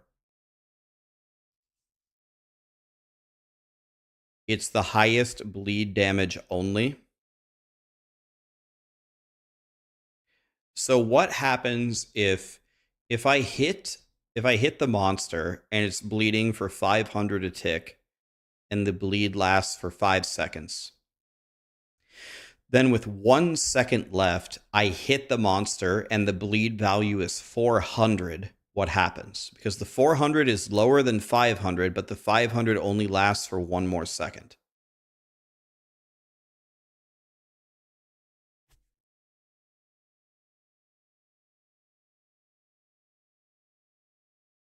Mr. Honor Seeker, thank you for the 10 subs. Appreciate you, man. Cold Killer. Kale Seb, thank you for the subs, guys. It's 500 for 1 second, then the 400 starts to kick in. So the 400 is there ticking on its own, but it doesn't actually start ticking until the bigger bleed has fallen off.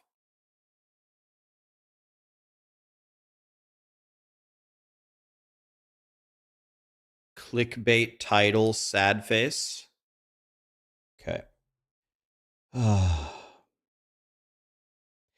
I said I'm giving away 5 POE2 keys today. You're right. We didn't give away 5. I gave away 6. I gave away 6. For you coming in here and calling me a clickbaiter when I actually did exactly what I said, you're permabanned. Gone. Okay, let's keep going with the video, guys. I doubt it. Increased stun build makes it easier for you to apply stun to your targets. Damage is lucky against heavy stunned enemies. Like, lucky damage for like a normal physical two-handed build that had this kind of spreads you had in POE1, I think it was like 18% more damage, 20% more damage kind of thing. But if you're like a full lightning. So when it said, I know what lucky is. Lucky is it rolls twice and chooses the higher value. So if you do a swing that does 100 damage, the game just calculates a second swing and sees if it hit harder.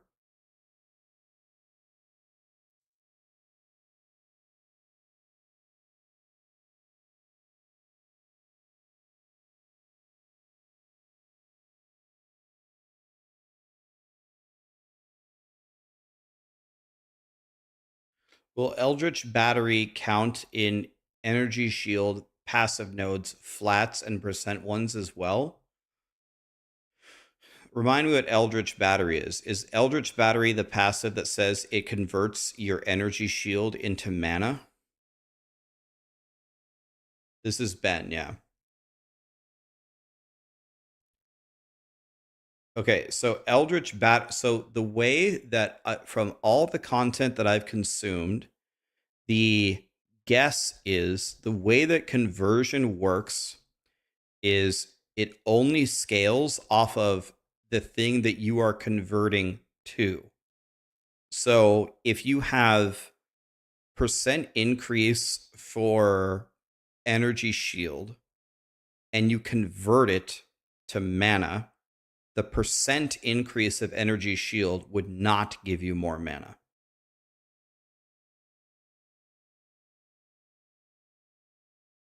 Eldritch Battery is not in POE2. It's confirmed by the devs. This was on an old build.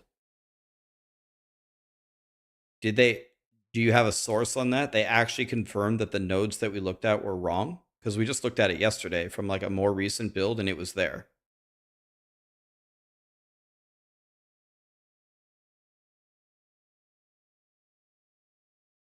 Some people say that the flat values work. So if you have flat energy shield, then that would convert to mana.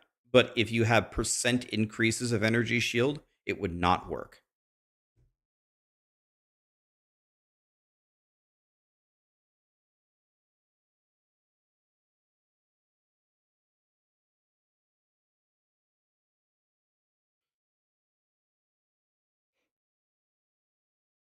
They removed it a few hours after they released it. Okay, so maybe Eldritch Battery is gone then. Build, and it's like, 35, 40. A good chunk of stun threshold, assuming you have like, I'm going to assume you have at least 300 strength on like a pretty solid in-game dual wield two-hander build, just because you have to have double the mace requirement, which I think is going to be like 150-ish. So that's pretty good amount of flat stun threshold. I really, really hope this stun. That's a good question. Why do you need keys? Because you thought the game is free. Path of Exile 2 is a free game. You don't have to pay any money to play Path of Exile 2, but that's on the launch. The launch of the game is between 6 to 12 months away, so it will be in like the second half of 2025. Early access to test the game starts on December 6th. In order to get early access, you have to either have a lifetime spend of $480 in POE1, or you buy one of their supporter packs, which gives you cosmetics and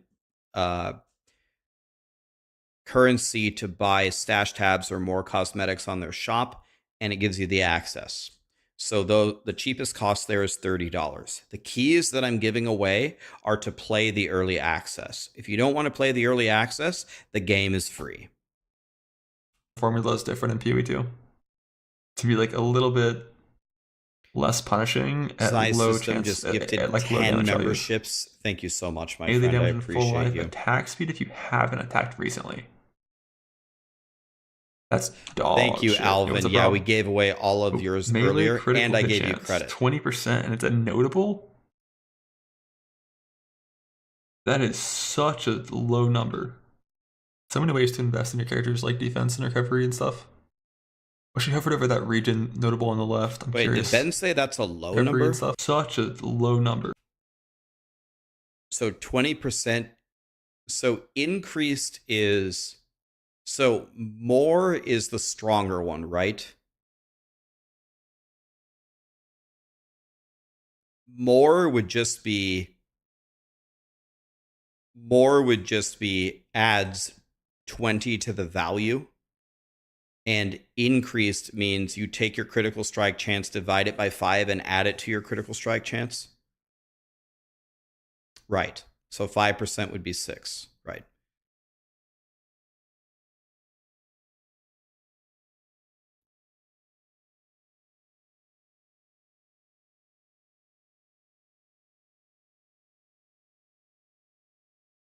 Compared to PoE ones, that's like a third as strong. So PoE2 is not going to give you as good of notables then. And then it looks like he gifted 10 more Zai system. Thank you so much for the 20 gifted, man. I appreciate you, buddy. How do you get a PoE key? We gave away all the keys for today. We'll give away a bunch more tomorrow. Just tune in tomorrow. Hit difference. Thank you so much for the prime. So many ways to invest in your characters, like defense and recovery and stuff. Well, she hovered over that region notable on the left. I'm curious. Why the fuck are there minion damage nodes, first off, on the skill tree at all? Second off, on the melee south part of the skill tree? Is that because of the warrior ascendancy, the one with the totems? Or are totems minions?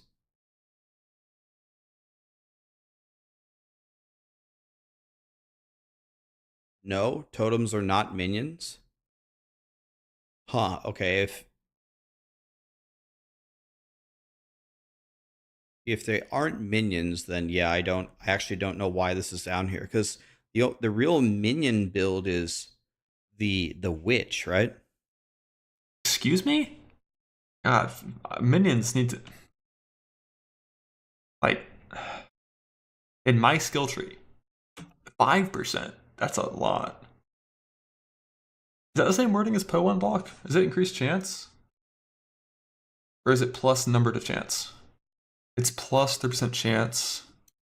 This is increased chance. So yeah, it's gonna take your shield's base block value and increase it as like a multiplier. It's not adding to it. So in which case 5% is very low. I was gonna say Like, that sounds if his really shield bad. has like 25 chance to block, it's like 2.5%. We'll see. I POE2 ascendancy tier list. My shameless content will start whenever Seal wants it to start. I don't do YouTube stuff. That's all him. If he wants to be shameless, he can do that. 1.5 region, 40% half recovery of rate. 2.5? I don't really care that much about flask life 2.5 recovery would be rate. 10. That's 5. It's not also paired with either duration or increased amount recovered. So this is like the same amount of life recovered, just faster. It's okay, but it's not This is the preferred stat. POE Usually the guy. preferred stat is increased life recovered from life flasks. 5% Sharzinu, reduced Alvin, attack thank you speed, so much for the 40% increased subs, guys. down. I haven't seen as much increased attack speed on this tree as there were on prior trees, although could just be the nodes we've seen. And in general, attack speed, you know. Need my wisdom. You're an old guy. You love the game. You don't like all the button pushing. What character would I recommend that you play in PoE2? So in general, there's good news and bad news. The good news is that you don't have to press so many buttons with your flasks. So you lost 3 buttons already from PoE1 right off the bat. That's good. The bad news is PoE2 seems to be encouraging more multi-button play. Press one button to press one button to freeze them, press one button to detonate them, you know, whatever. There is a class witch that's focusing on minions, and the minions auto summon. So a minion build with them auto summoning, I'm guessing, and I could be completely incorrect, would be my initial thought for lowest number of button presses. I could be wrong, but that would be my guess. Kimi Kuna, thank you so much for the raid. How are you? Nice to see you.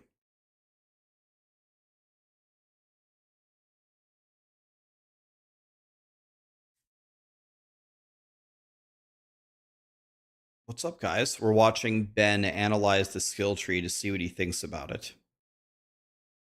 If you can get damage from attack speed or from damage, the same DPS per point, you'd always go attack speed. Because it also increases your mobility, at least in POE1. Leap Slam exists in POE2, it has no cooldown. But it does have a pretty big base attack time added to it as a flat value. Make it slower. But I do still think in the end game, if you heavily invest into attack speed, I think you'll be able to go decently fast. He means after Stun taking build-up's the kind of good too. 20 accuracy. I wonder how much accuracy you're going to need. So the way accuracy works, I mean, you're probably just going to go RT if you're not playing like Sunder or something that has crit scaling. But if you're not RT, the way accuracy works is you need more accuracy the further you are from the target. Right. So I'm not really sure how much we're going to need as melee. That would be my same. Crossblink will not exist in POE2. So far, there's not a single good movement skill in POE2. Attack speed and attack crit hit chance. Bro, these attack crit numbers are so low. Like the earlier notable we saw was 20%, this is 15. That's like such a small number. Base crits are higher. I saw like 6% on a weapon. Like lightning spells have a super high crit chance, but like I have to wear a red hoodie for December, guys. I have to wear it for Christmas. I have While to. leeching modifiers are not very strong in this game, I probably will wear a POE hoodie for the POE launch. Otherwise, I'll wear a red hoodie exists the whole time. But like 1 second makes that like it's okay, it's fine. Interesting. Just because like there could be scenarios where you have a one-hander in one and a two-hander in the other. And you're like dueling fast one-handers to armor break, and then you're slamming with a two-hander. So it's like one-hander and two-hander. Kind of node that would like never exist in POE1. The travel node is. But wait a minute. POE1. Oh, I see why he's saying that. So he's saying if you wear a two-hander and a one-hander, is he saying that you get 20%? Because accuracy rating is just a stat on your character. It's not tied to the weapon. So if you wield a two-hander and a one-hander, you could get 20%. Where are the holiday decorations? Working on it, my friend, working on it. I just moved, but we're working on it. The room will look better soon. Give me 15 days.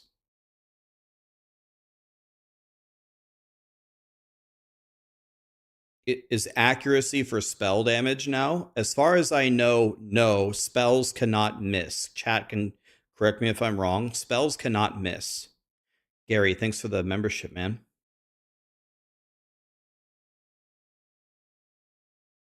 People are saying that I'm right. Spells cannot miss. Accuracy is for like attacks and projectiles, and your accuracy goes down the further away you are from the enemy. The problem is, Nexus, I'm at the mercy of shipping. I've ordered nice stuff for my room, but it arrives whenever it arrives. You know what I mean, buddy? I'm at the mercy of shipping. Rax, please tell me whether to start Mercenary, Sorcerer, Ranger, or Witch. Ranger. for no reason. I just haven't heard anybody going Ranger. I've heard of people going Mercenary and Sorcerer and Witch. Haven't heard one person going Ranger. So go Ranger. Send it.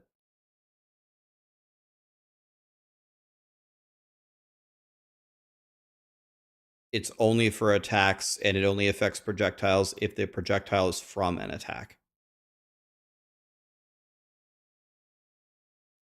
Yeah, that is one of the things that we're working on, Nexus. We don't have the bed that we ordered. You want to know what was funny, guys? Can I tell you something funny? I what was it, 2 or 3 Mondays ago? I went to Nebraska Furniture Mart and had to essentially furnish my entire house because I don't have any belongings. And I walked up to the lady that was selling the beds, and I said, "Hey, I want to buy a bed today. I know I'm supposed to come on like Black Friday or Cyber Monday, but I don't want to come here when everybody is here. So I'm just going to buy it today." And she looked at me and she said, "If you had come on Black Friday or Cyber Monday, you would have paid more than you're going to pay today." And I said, "What? How does that make any sense?" She said, "The 2 best days to buy furniture are not Black Friday and Cyber Monday. They are President's Day and Veterans Day. They're the biggest sales by far.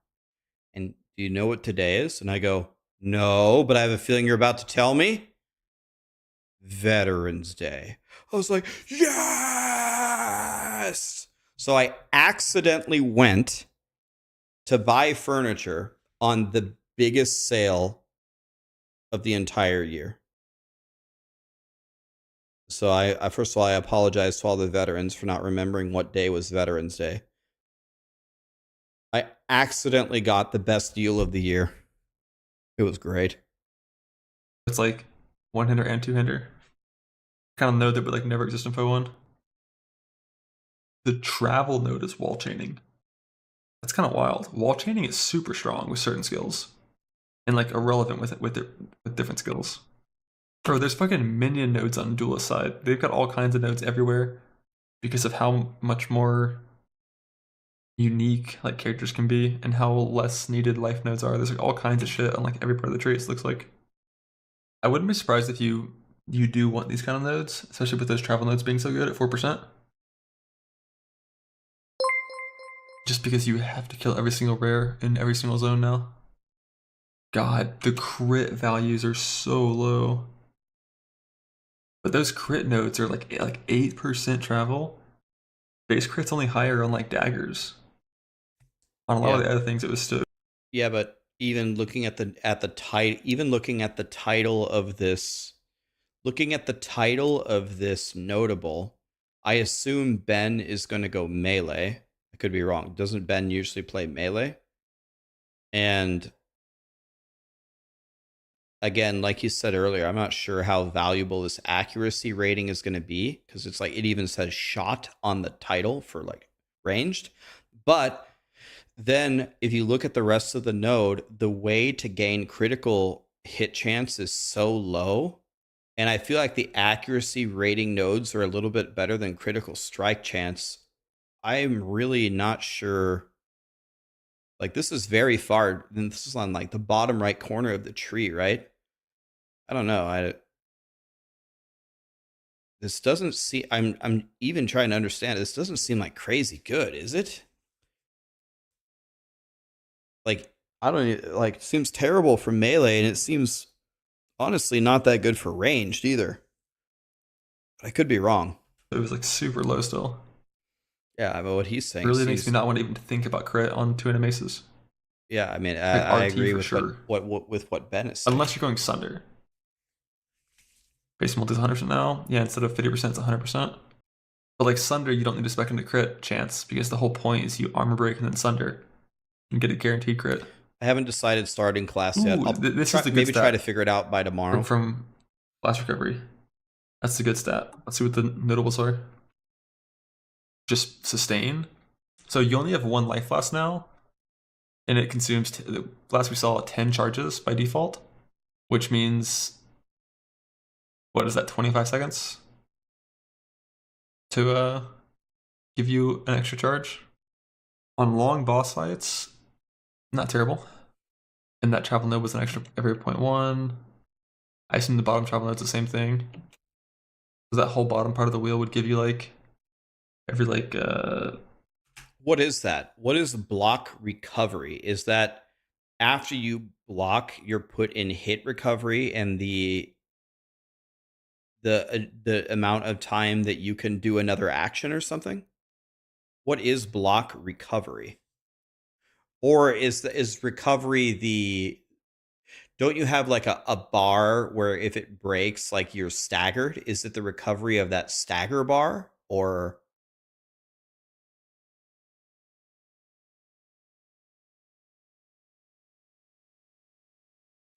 I don't even know what block recovery is. After the block breaks, before you can block again. So you can block as much as you want. When the block breaks, the amount of time that you can block again.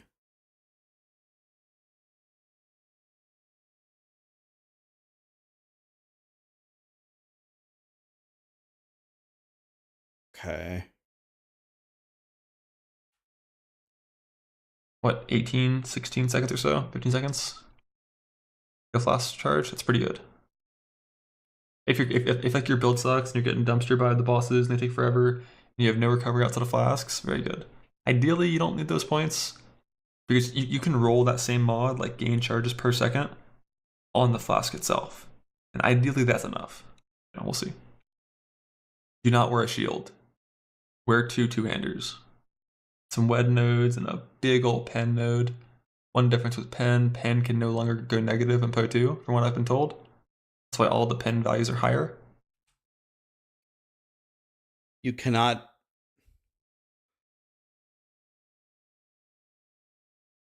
You can only penetrate to the monsters down to 0? Why the red hoodie? It was a reward from my subathon. I have to wear Christmas hoodies all of December.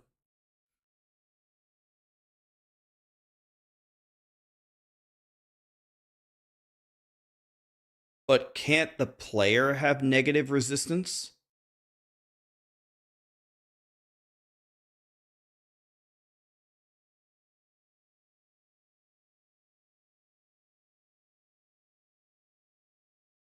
So if you're not making a bosser, if you're just making a mapper, can you just target the penetration just for the highest level of penetration for the monsters in the maps to set it to 0 and then stack no more pen after that?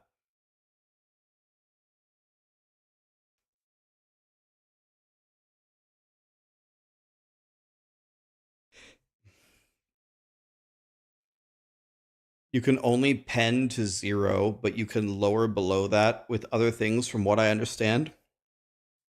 So if I have a curse that lowers enemy resistances by 30, let's say a monster has 75 resistances.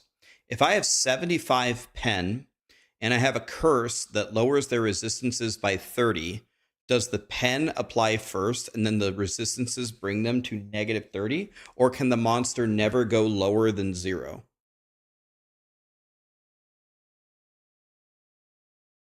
We did the giveaways for today, guys. We gave away 6 keys. We'll give away 6 more tomorrow, and 6 more the next day, and 6 more the next day.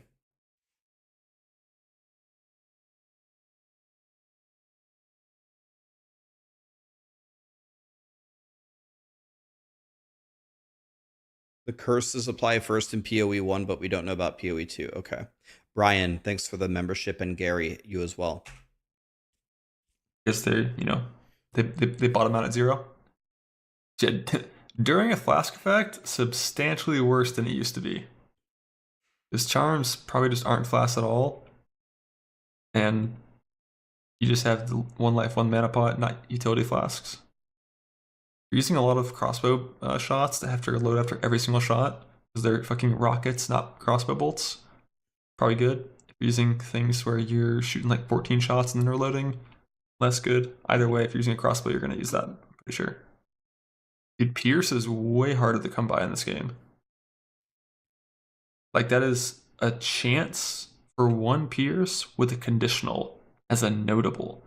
Is so much harder to get Pierce. You think it just rolls Pierce and then it rolls and then it pierces every single thing? Rax is a god. I'm a god of recovery. what? I will link this video at the end. I will always link the video at the end. Your stun duration is slower. Always. 80% is a big number. If those travel nodes are like 20% each, this would lower stun duration, assuming it's the same baseline. What is the baseline again? It's like 350, I think, in POE1. It would lower that down to like a 1/7 of a second stun duration, which is pretty fast. We've been robbed. More flat life on block. This in combination with the travel nodes on the other side already puts you at like 20 or so flat life on block. I don't know how easily, I mean, Glancing Blows still exists, and flat life on blocks on the tree, that could be a pretty solid method of defense. If I just don't know if, like, most of the damage events we've seen people take. Does anybody know? I'm pretty sure Glancing Blows is double your chance to block, take 50% damage of blocks instead of 0. If you take Glancing Blows and then you block, do you take the damage first or do you gain the life first? Which one happens first? Do you take the damage or do you gain the life?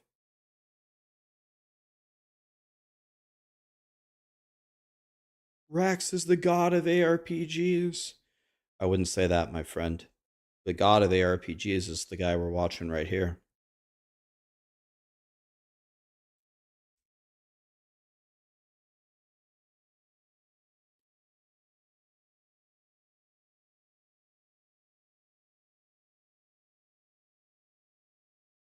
It's a simultaneous calculation.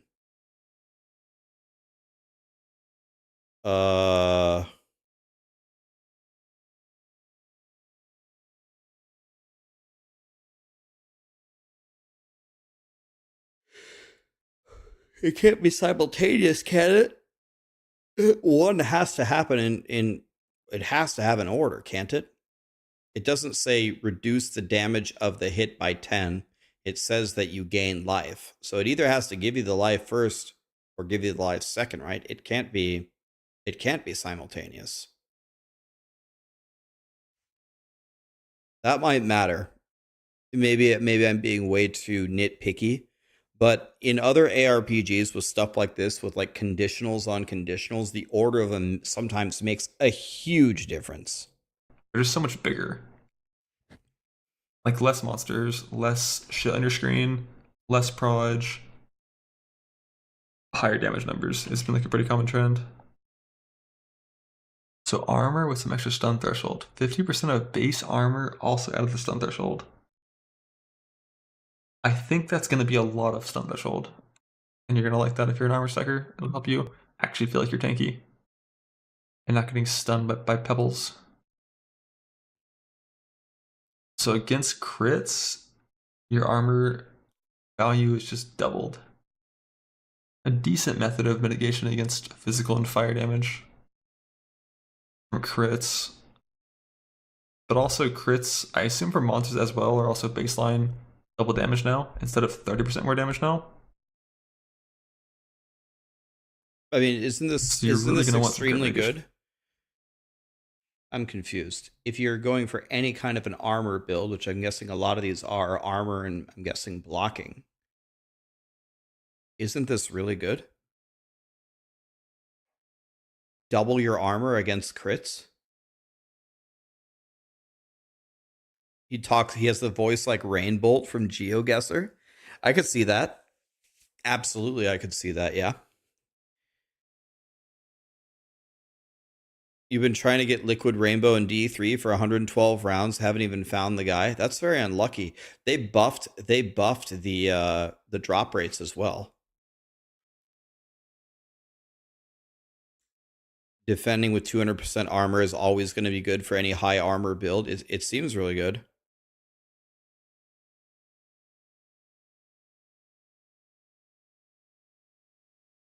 Yeah, this node seems very strong to me.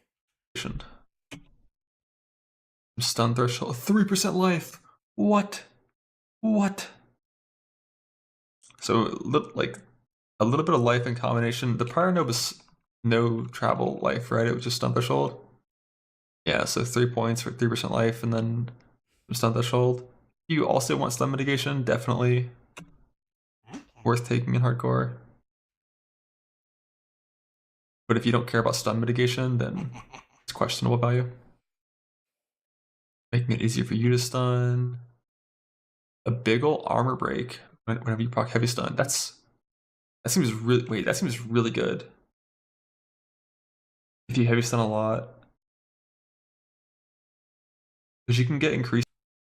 How long does armor break last for? So I assume you cut their armor in half if you heavy stun them. How long does that last for? Only, it says on heavy stunning. Is it for the duration of the heavy stun, or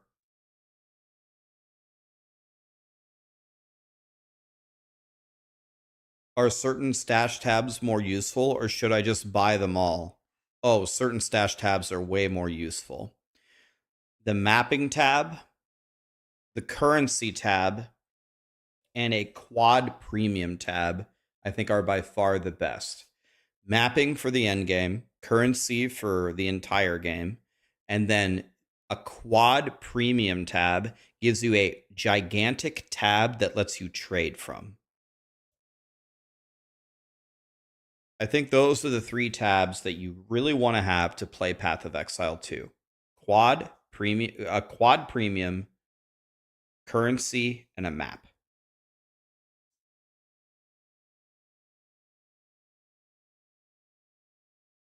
I mean, there are other good ones like the fragment tab, the unique tab. There are other good ones, but if PoE veterans can correct me if I'm wrong, but I think the 3 strongest that you must have to play are map, currency, and quad premium.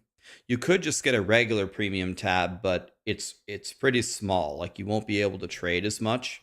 And if you're going to go softcore trade, which most people do, you want a quad premium, which is a giant tab to trade from.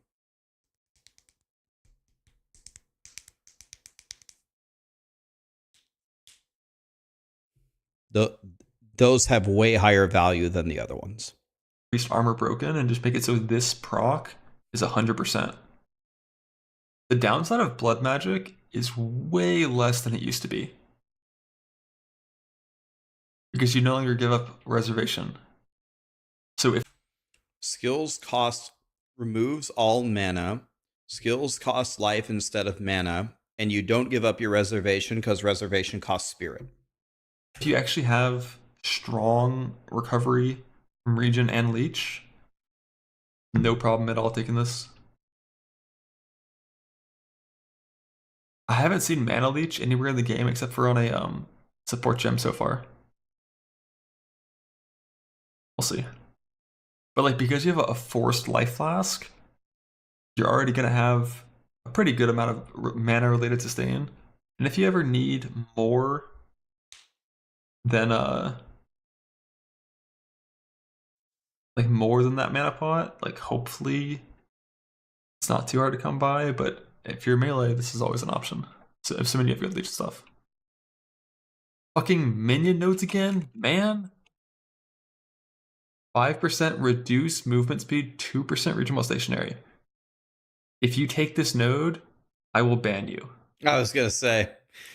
Excess recovery from regen is applied to ES. You want to know what that node would be good for, though? I saw a couple of seasons ago, Quinn made a build that like literally couldn't die, right? He was standing there and like the Searing Exarch, is it Searing Exarch? Is he the one that throws the fireballs? He literally just stood there and tanked every mechanic and he just could not die. Nothing could kill him. This would be really good for that. You just stand there and you don't move and you just can't die. I don't know what class I'm going to start with. I'm going to talk with Alex today. He said he was very adamant he wants to pick my starting class. I think he wanted me to play mercenary, but Woody I think is going mercenary. So I don't know if me and Woody should do the same build. I'm going to ask Alex tonight. I'm going to play all 12, so it doesn't matter. If you take this node, I will ban you. Excess recovery from regen is applied to ES. This is so much better than the Zeo and POE1. Because it doesn't kill your life regen. It only makes it so once you are full HP, your life regen then applies to ES instead. I do wonder how it's going to work though in regards to what stat it cares about for calculating percent life regen.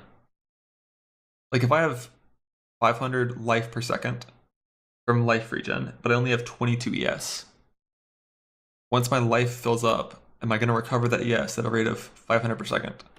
Or is it going to take my percentage life recovery and then apply it to my 22 ES and give me like 1 ES per second? Like it used to be the former for it seems like there's ES no way it's overlay the spell, Soul second Tether. one, right?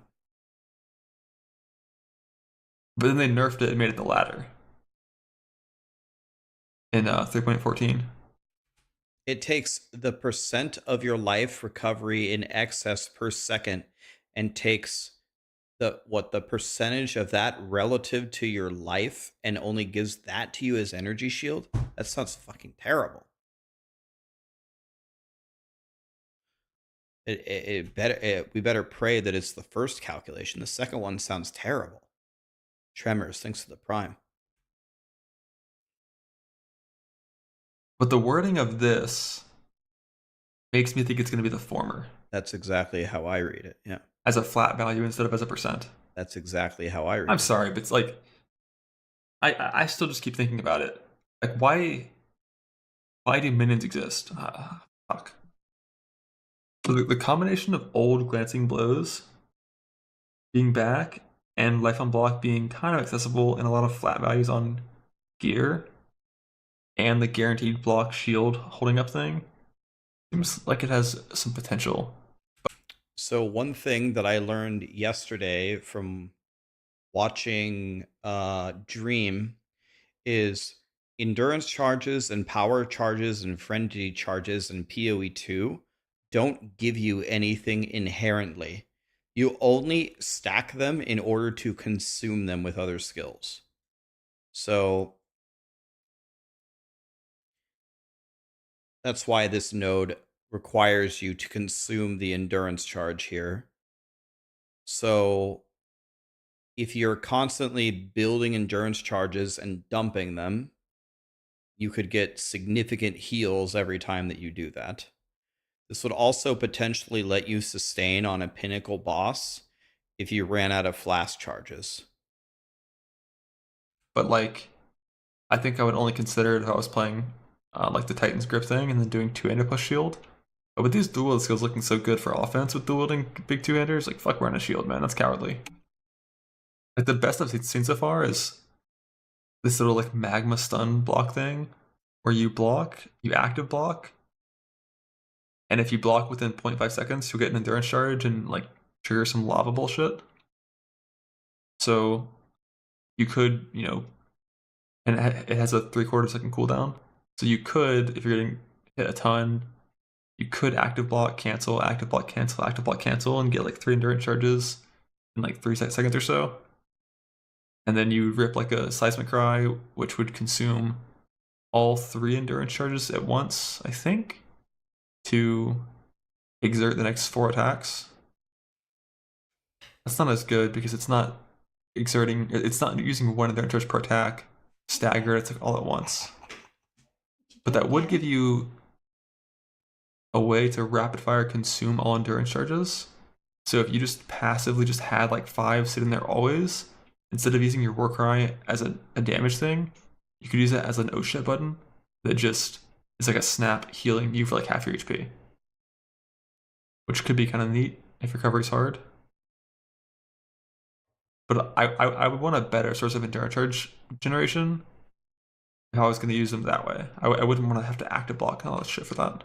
The old Juggernaut node, you're definitely going to want this node. It's also on the same strength node as the Mace nodes, so if you're playing a Mace build, you will be coming down here and getting this for sure. Shit, sorry, what was This that? is the yeah.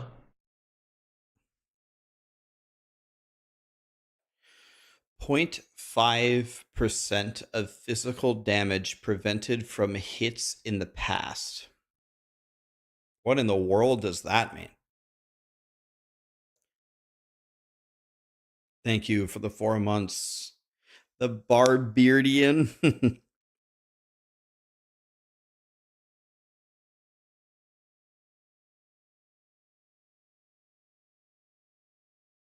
In the last 10 seconds.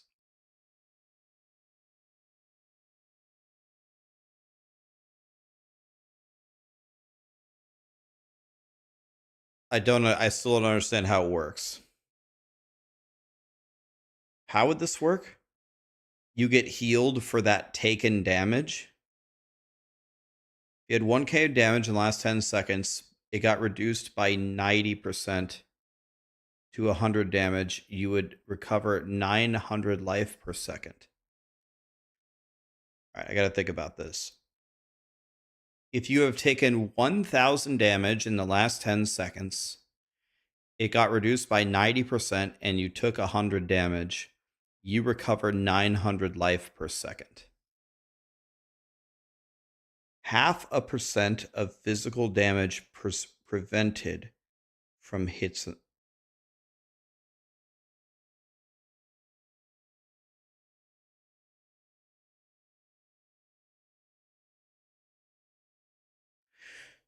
Okay, I'm sorry. I don't get it. If I don't get it, we have to sit here until I get it. Because if I don't get it, then I can't use it properly and I can't explain it to anybody. Okay, so here we go.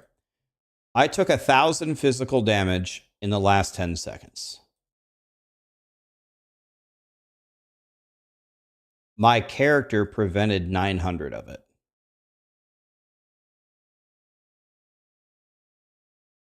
So I took 100 damage.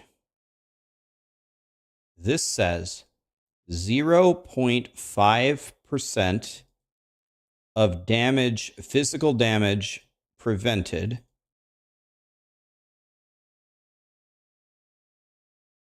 So 1% of this would be 90. So, or no, 1% of it would be 9. So half of it would be 4.5. This? So 4.5 what? Prevented.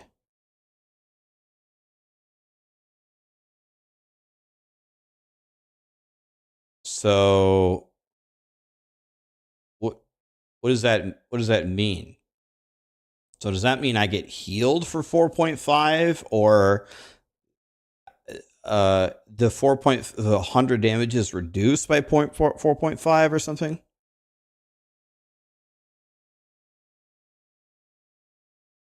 It's a regen thing.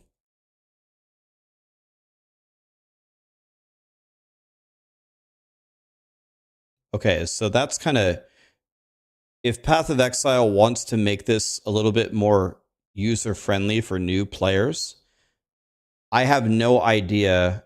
Oh, is this all one continuous line? Oh, I thought this was a second line. Oh, they say, fuck, it's not two separate lines. Jesus Christ, it's one line. Okay, it says it right here. God, I'm stupid.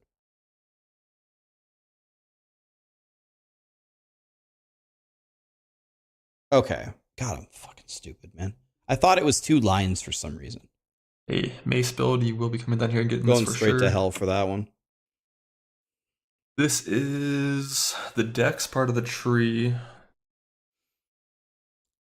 Where is Ranger? Ranger's right above this, right? This seems very strong. Isn't this always strong?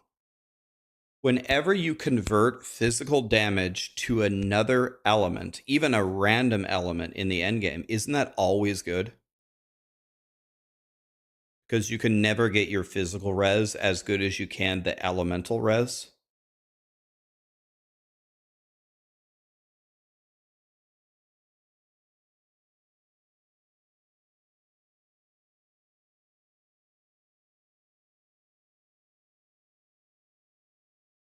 So this seems very, very good. But above this, I think, and duelist is to the left here. Do we know what Equilibrium does in this version of the game? Curious. A 5% phys conversion, kind of good. You're going to want this on pretty much every single build that is doing any sort of LE damage with attacks, for sure. Increased effective poisoning to enemies that are not poisoned. So increased effective poison is like a more multiplier on poison. I'm not sure how much effect you'd already have, though.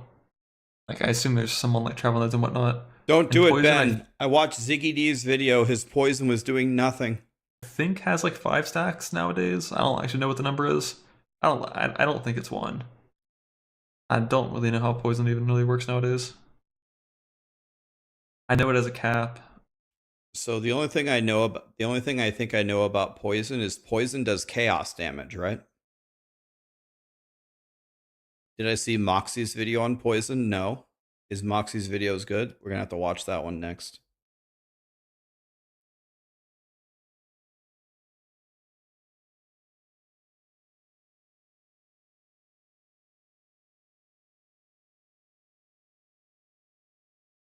Yes, poison is chaos damage. Okay. That's it. Alright, I can believe that it might be 1 stack. By default. Because of seeing this node. Before seeing this node, there was never a reason to think that based on the wording on the keystones on Pathfinder. Because it used words like double instead of an additional time, which is what you'd expect if it was going from 1 to 2. I wonder if these travel nodes have increased effect of poison. I'm pretty sure they're going to.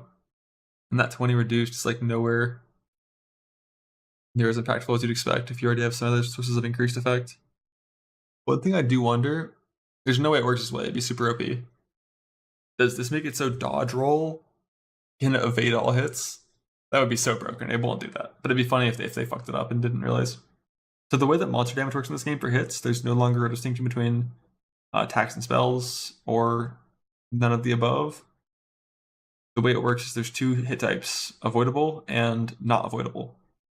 Okay, so that's what you guys were talking about earlier.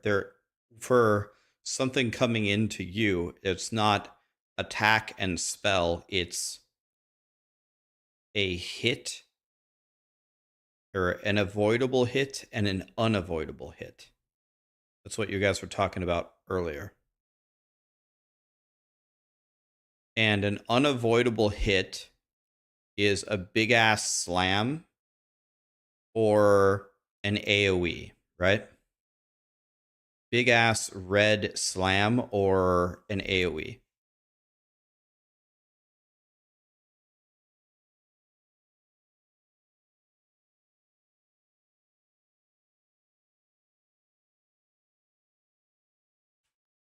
And by default, smaller hits are avoidable. They can be blocked, they can be evaded, and they are fully immune. You are fully immune to them while you're in the starting part of a dodge roll. It's an iframe against these avoidable hits, like small stuff. Bigger hits and area events, like, rocks falling from the sky, bosses winding up slams, shit like that, are not avoidable. None of those things work on them. If you have this node, evasion chance will work on them. I'm going to assume dodge roll iframe and block still will not work on them, just raw base chance to evade. But it comes with a big penalty of halving your evasion chance. But if you have a ton of evasion, I kind of like it. Take less dot damage if you started taking dot damage in the past second, and take more if you haven't. So basically it's Leafy Shade, except instead of 50% less and then normal, it's 75% less and then fuck you. So for things like ground effects, like Maven Puddles, Cyrus Puddles, Exarch Puddles, Uber Elder Puddles, Cortex Puddles, there's a lot of puddles on Uber bosses, huh? For all of those kind of things that are just purely ground effects, this is honestly probably better than it is in POE1, because you shouldn't be in them for longer than a second. But for things like ailments, ignite, long duration burns, bleeds, poisons, it's worse. But just get rid of those things, you know? Another thing that we were talking about when we were looking at this node is if you take continuous, it's not just a single continuous like damage over time. If you get ignited, and so for the first second you have the damage reduction, and then you're burning for 50% more for the ignite's duration. If you get hit by any other damage over time while that's happening, you have continuously taken damages over time. So that new damage over time that's introduced to you would not give you the 75% less damage, and it would just instantly hit you 50% harder.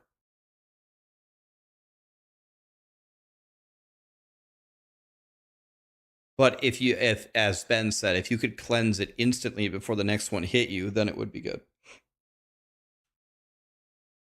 Yeah, the notable on the tree that makes so you dodge the first second of a ground effect, levitation, that shit's not gonna exist. They're gonna remove that. That's OP. This is a really good notable if you're just any dex build at all. You're gonna have at least 150 dex just from taking dex nodes to use your gems and shit. Isn't Ah. what happened? 100% poison duration, basically. If you're Isn't attack speed like almost without except? By the way, is there cast speed in this game, or is it just attack speed for everything, or is there a difference between them? Because I don't know if I've seen cast speed anywhere. Is it all just attack?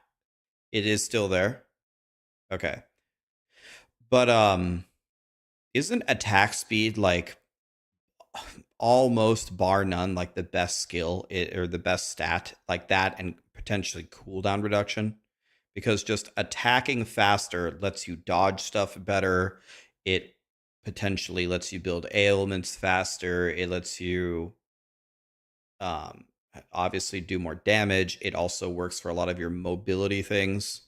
Like anything with attack speed is like, it's very hard. Like you're going to have a real good reason to skip attack speed or cast speed on your build. You're blasting and applying tons of poisons. Just makes it easier to have the longest poisons lasting longer. But because poisons have a hard cap now on the number you can apply, it's not as good as it would have been in the POE1 version of poisons. Mana could be an This issue. is another plus one poison. So far what we've seen for poison is plus one poison, 100% reduced effect, which is a multiplier on the damage value of the poison, 25% reduced duration and additional poison. And then the Pathfinder thing is double poison amount, 35% less duration, not reduced. So it won't stack additively at least. This reduced duration will be instantly offset by this increase, and you won't care about it at all, I think. And that puts you at 6 poisons so far just from the tree in Pathfinder. I wonder like what the poison numbers are. I don't know how many stacks Wither has now. So far, both sources of Wither application that I've seen were super weak. So I think I'm kind of expecting the stacks to not go to 15. Someone remind me, what is withered?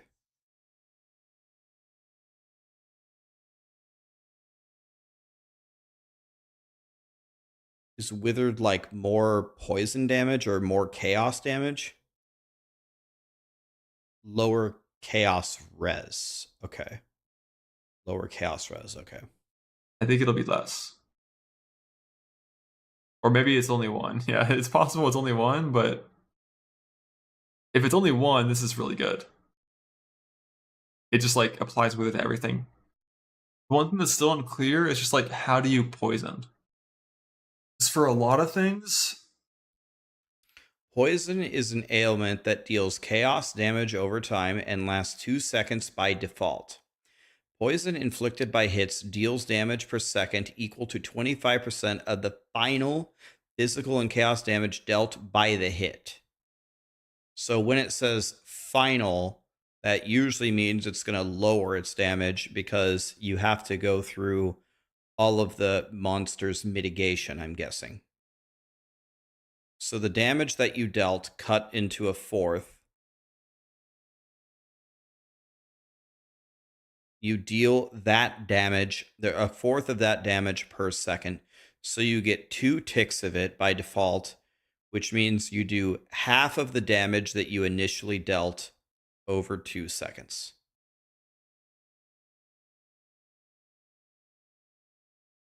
It cannot be directly affected by damage modifiers, but all modifiers that to the damage of the hit that caused the poison will affect the poison's damage, and it bypasses energy shield.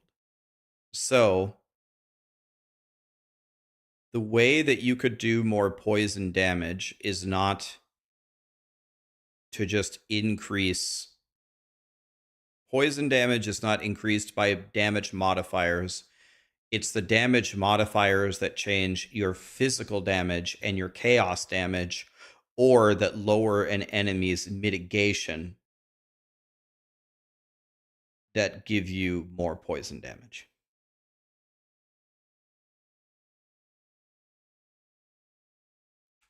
It seems like your chance to apply the ailment is either static and default, and then increased by like a weird increased chance, not a plus number chance.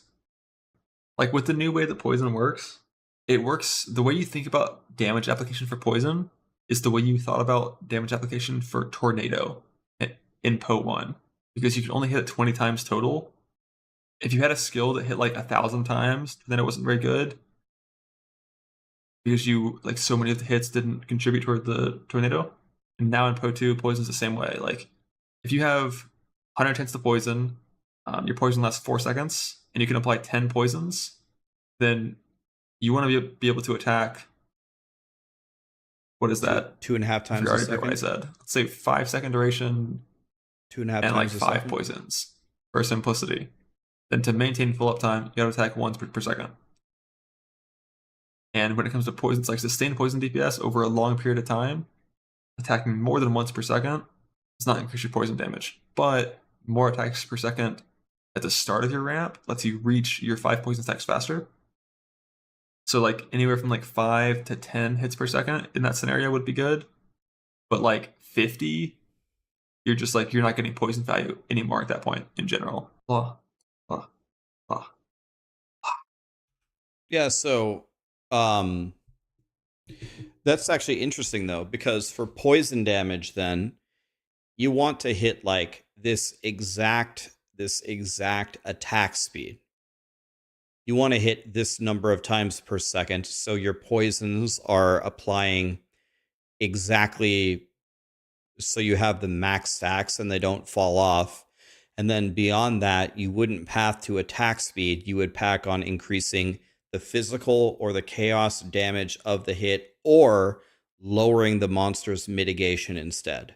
So that should be like it should be a very precise way of building a poison build. Or yeah, if there's a way to like maybe you gather power charges and then you consume the poison or something, in that case then attack speed would be godly, because you can get the max poison stacks and consume it. Okay, well this is Ben.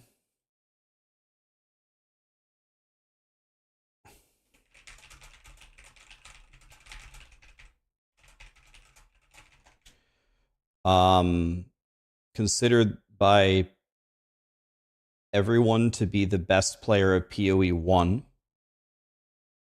and other games, I'm sure. So I commented, let me spam his video for you if you guys want to support him.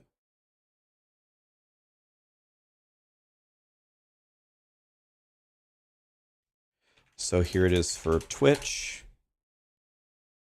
And here it is for YouTube. If you guys want to watch the video again or give him a like or a comment or anything. Very cool.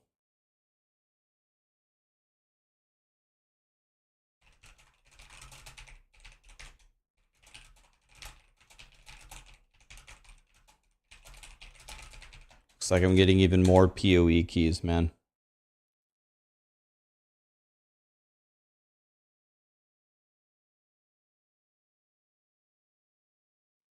All right, we got even more POE keys. So tomorrow will be at least 6 giveaways, maybe 7.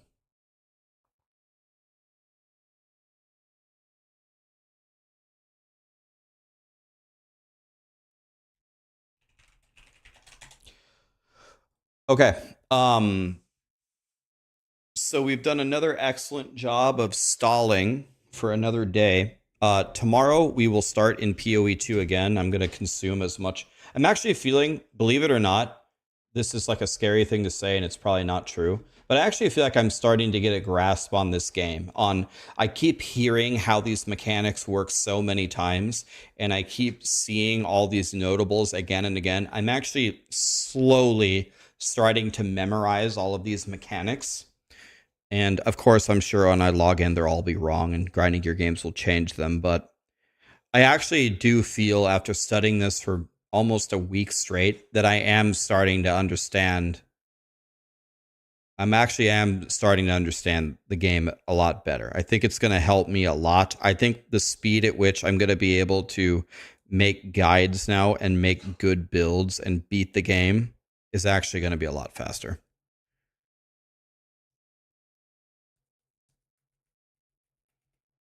I'll tell you what, I'm really looking forward for Path of Building, because once that comes out, I'll probably spend a lot of my streams with my build in Path of Building, meticulously fixing stuff, calculating stuff. Some people may not know this about me, but my degree is in mathematics.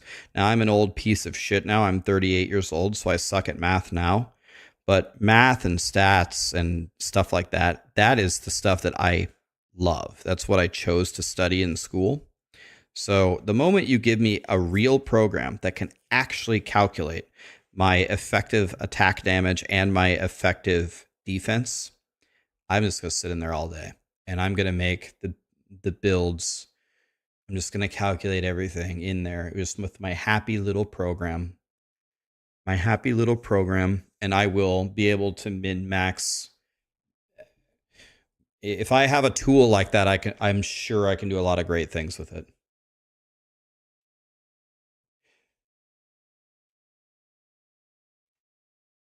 Do I recommend POE2 to someone who hasn't played Path of Exile? I recommend POE2 to everybody. Anybody, any walk of life should be able to play the game. If you have anxiety about playing POE2 at all, you can... I have never played POE2. Never. Not even for 1 second. I haven't played an alpha version. I haven't played a beta version. I don't secretly have access off stream. I've never played it before. The first second of Path of Exile 2 I will ever play is on December 6th. Actually, probably on December 7th because the servers are going to be on fire. So if you have anxiety at all about POE2, don't. Log in with me on December 6th or December 7th. I'm going to be brand new to the game as well. It's okay if you're getting your ass kicked. It's okay if you can't figure it out, but you'll at least be able to watch someone who has never played the game before. I'll kind of figure some stuff out. I'll help answer questions. And I plan to figure out a lot of this game quickly. I'm going to be a student of the game. I'm going to play all 12 ascendancies. And so I will learn it quickly. I got nothing but time because I'm a loser.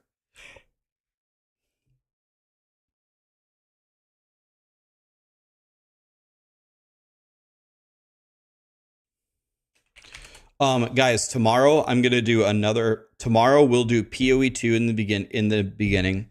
We're gonna give away at least 6 keys. I'm gonna find a new solution for giving away stuff on YouTube because it's a nightmare. And I'll do another subathon thing that I promised you. I promised you that I would make a brand new account on chess.com and I'd see how high I can get my rating in one stream. So we'll play it for multiple hours. And my goal, I'm going to be very happy if I can reach 2,000 rating from a brand new account. That's my goal. If I get over 2,000, I'm going to feel like $1 million. If I can't, then I'm going to cry. So we'll do POE1 tomorrow, and then we'll play chess afterwards on a new account. Let's raid Lily. I'm sure she's going to be a mega POE2 player.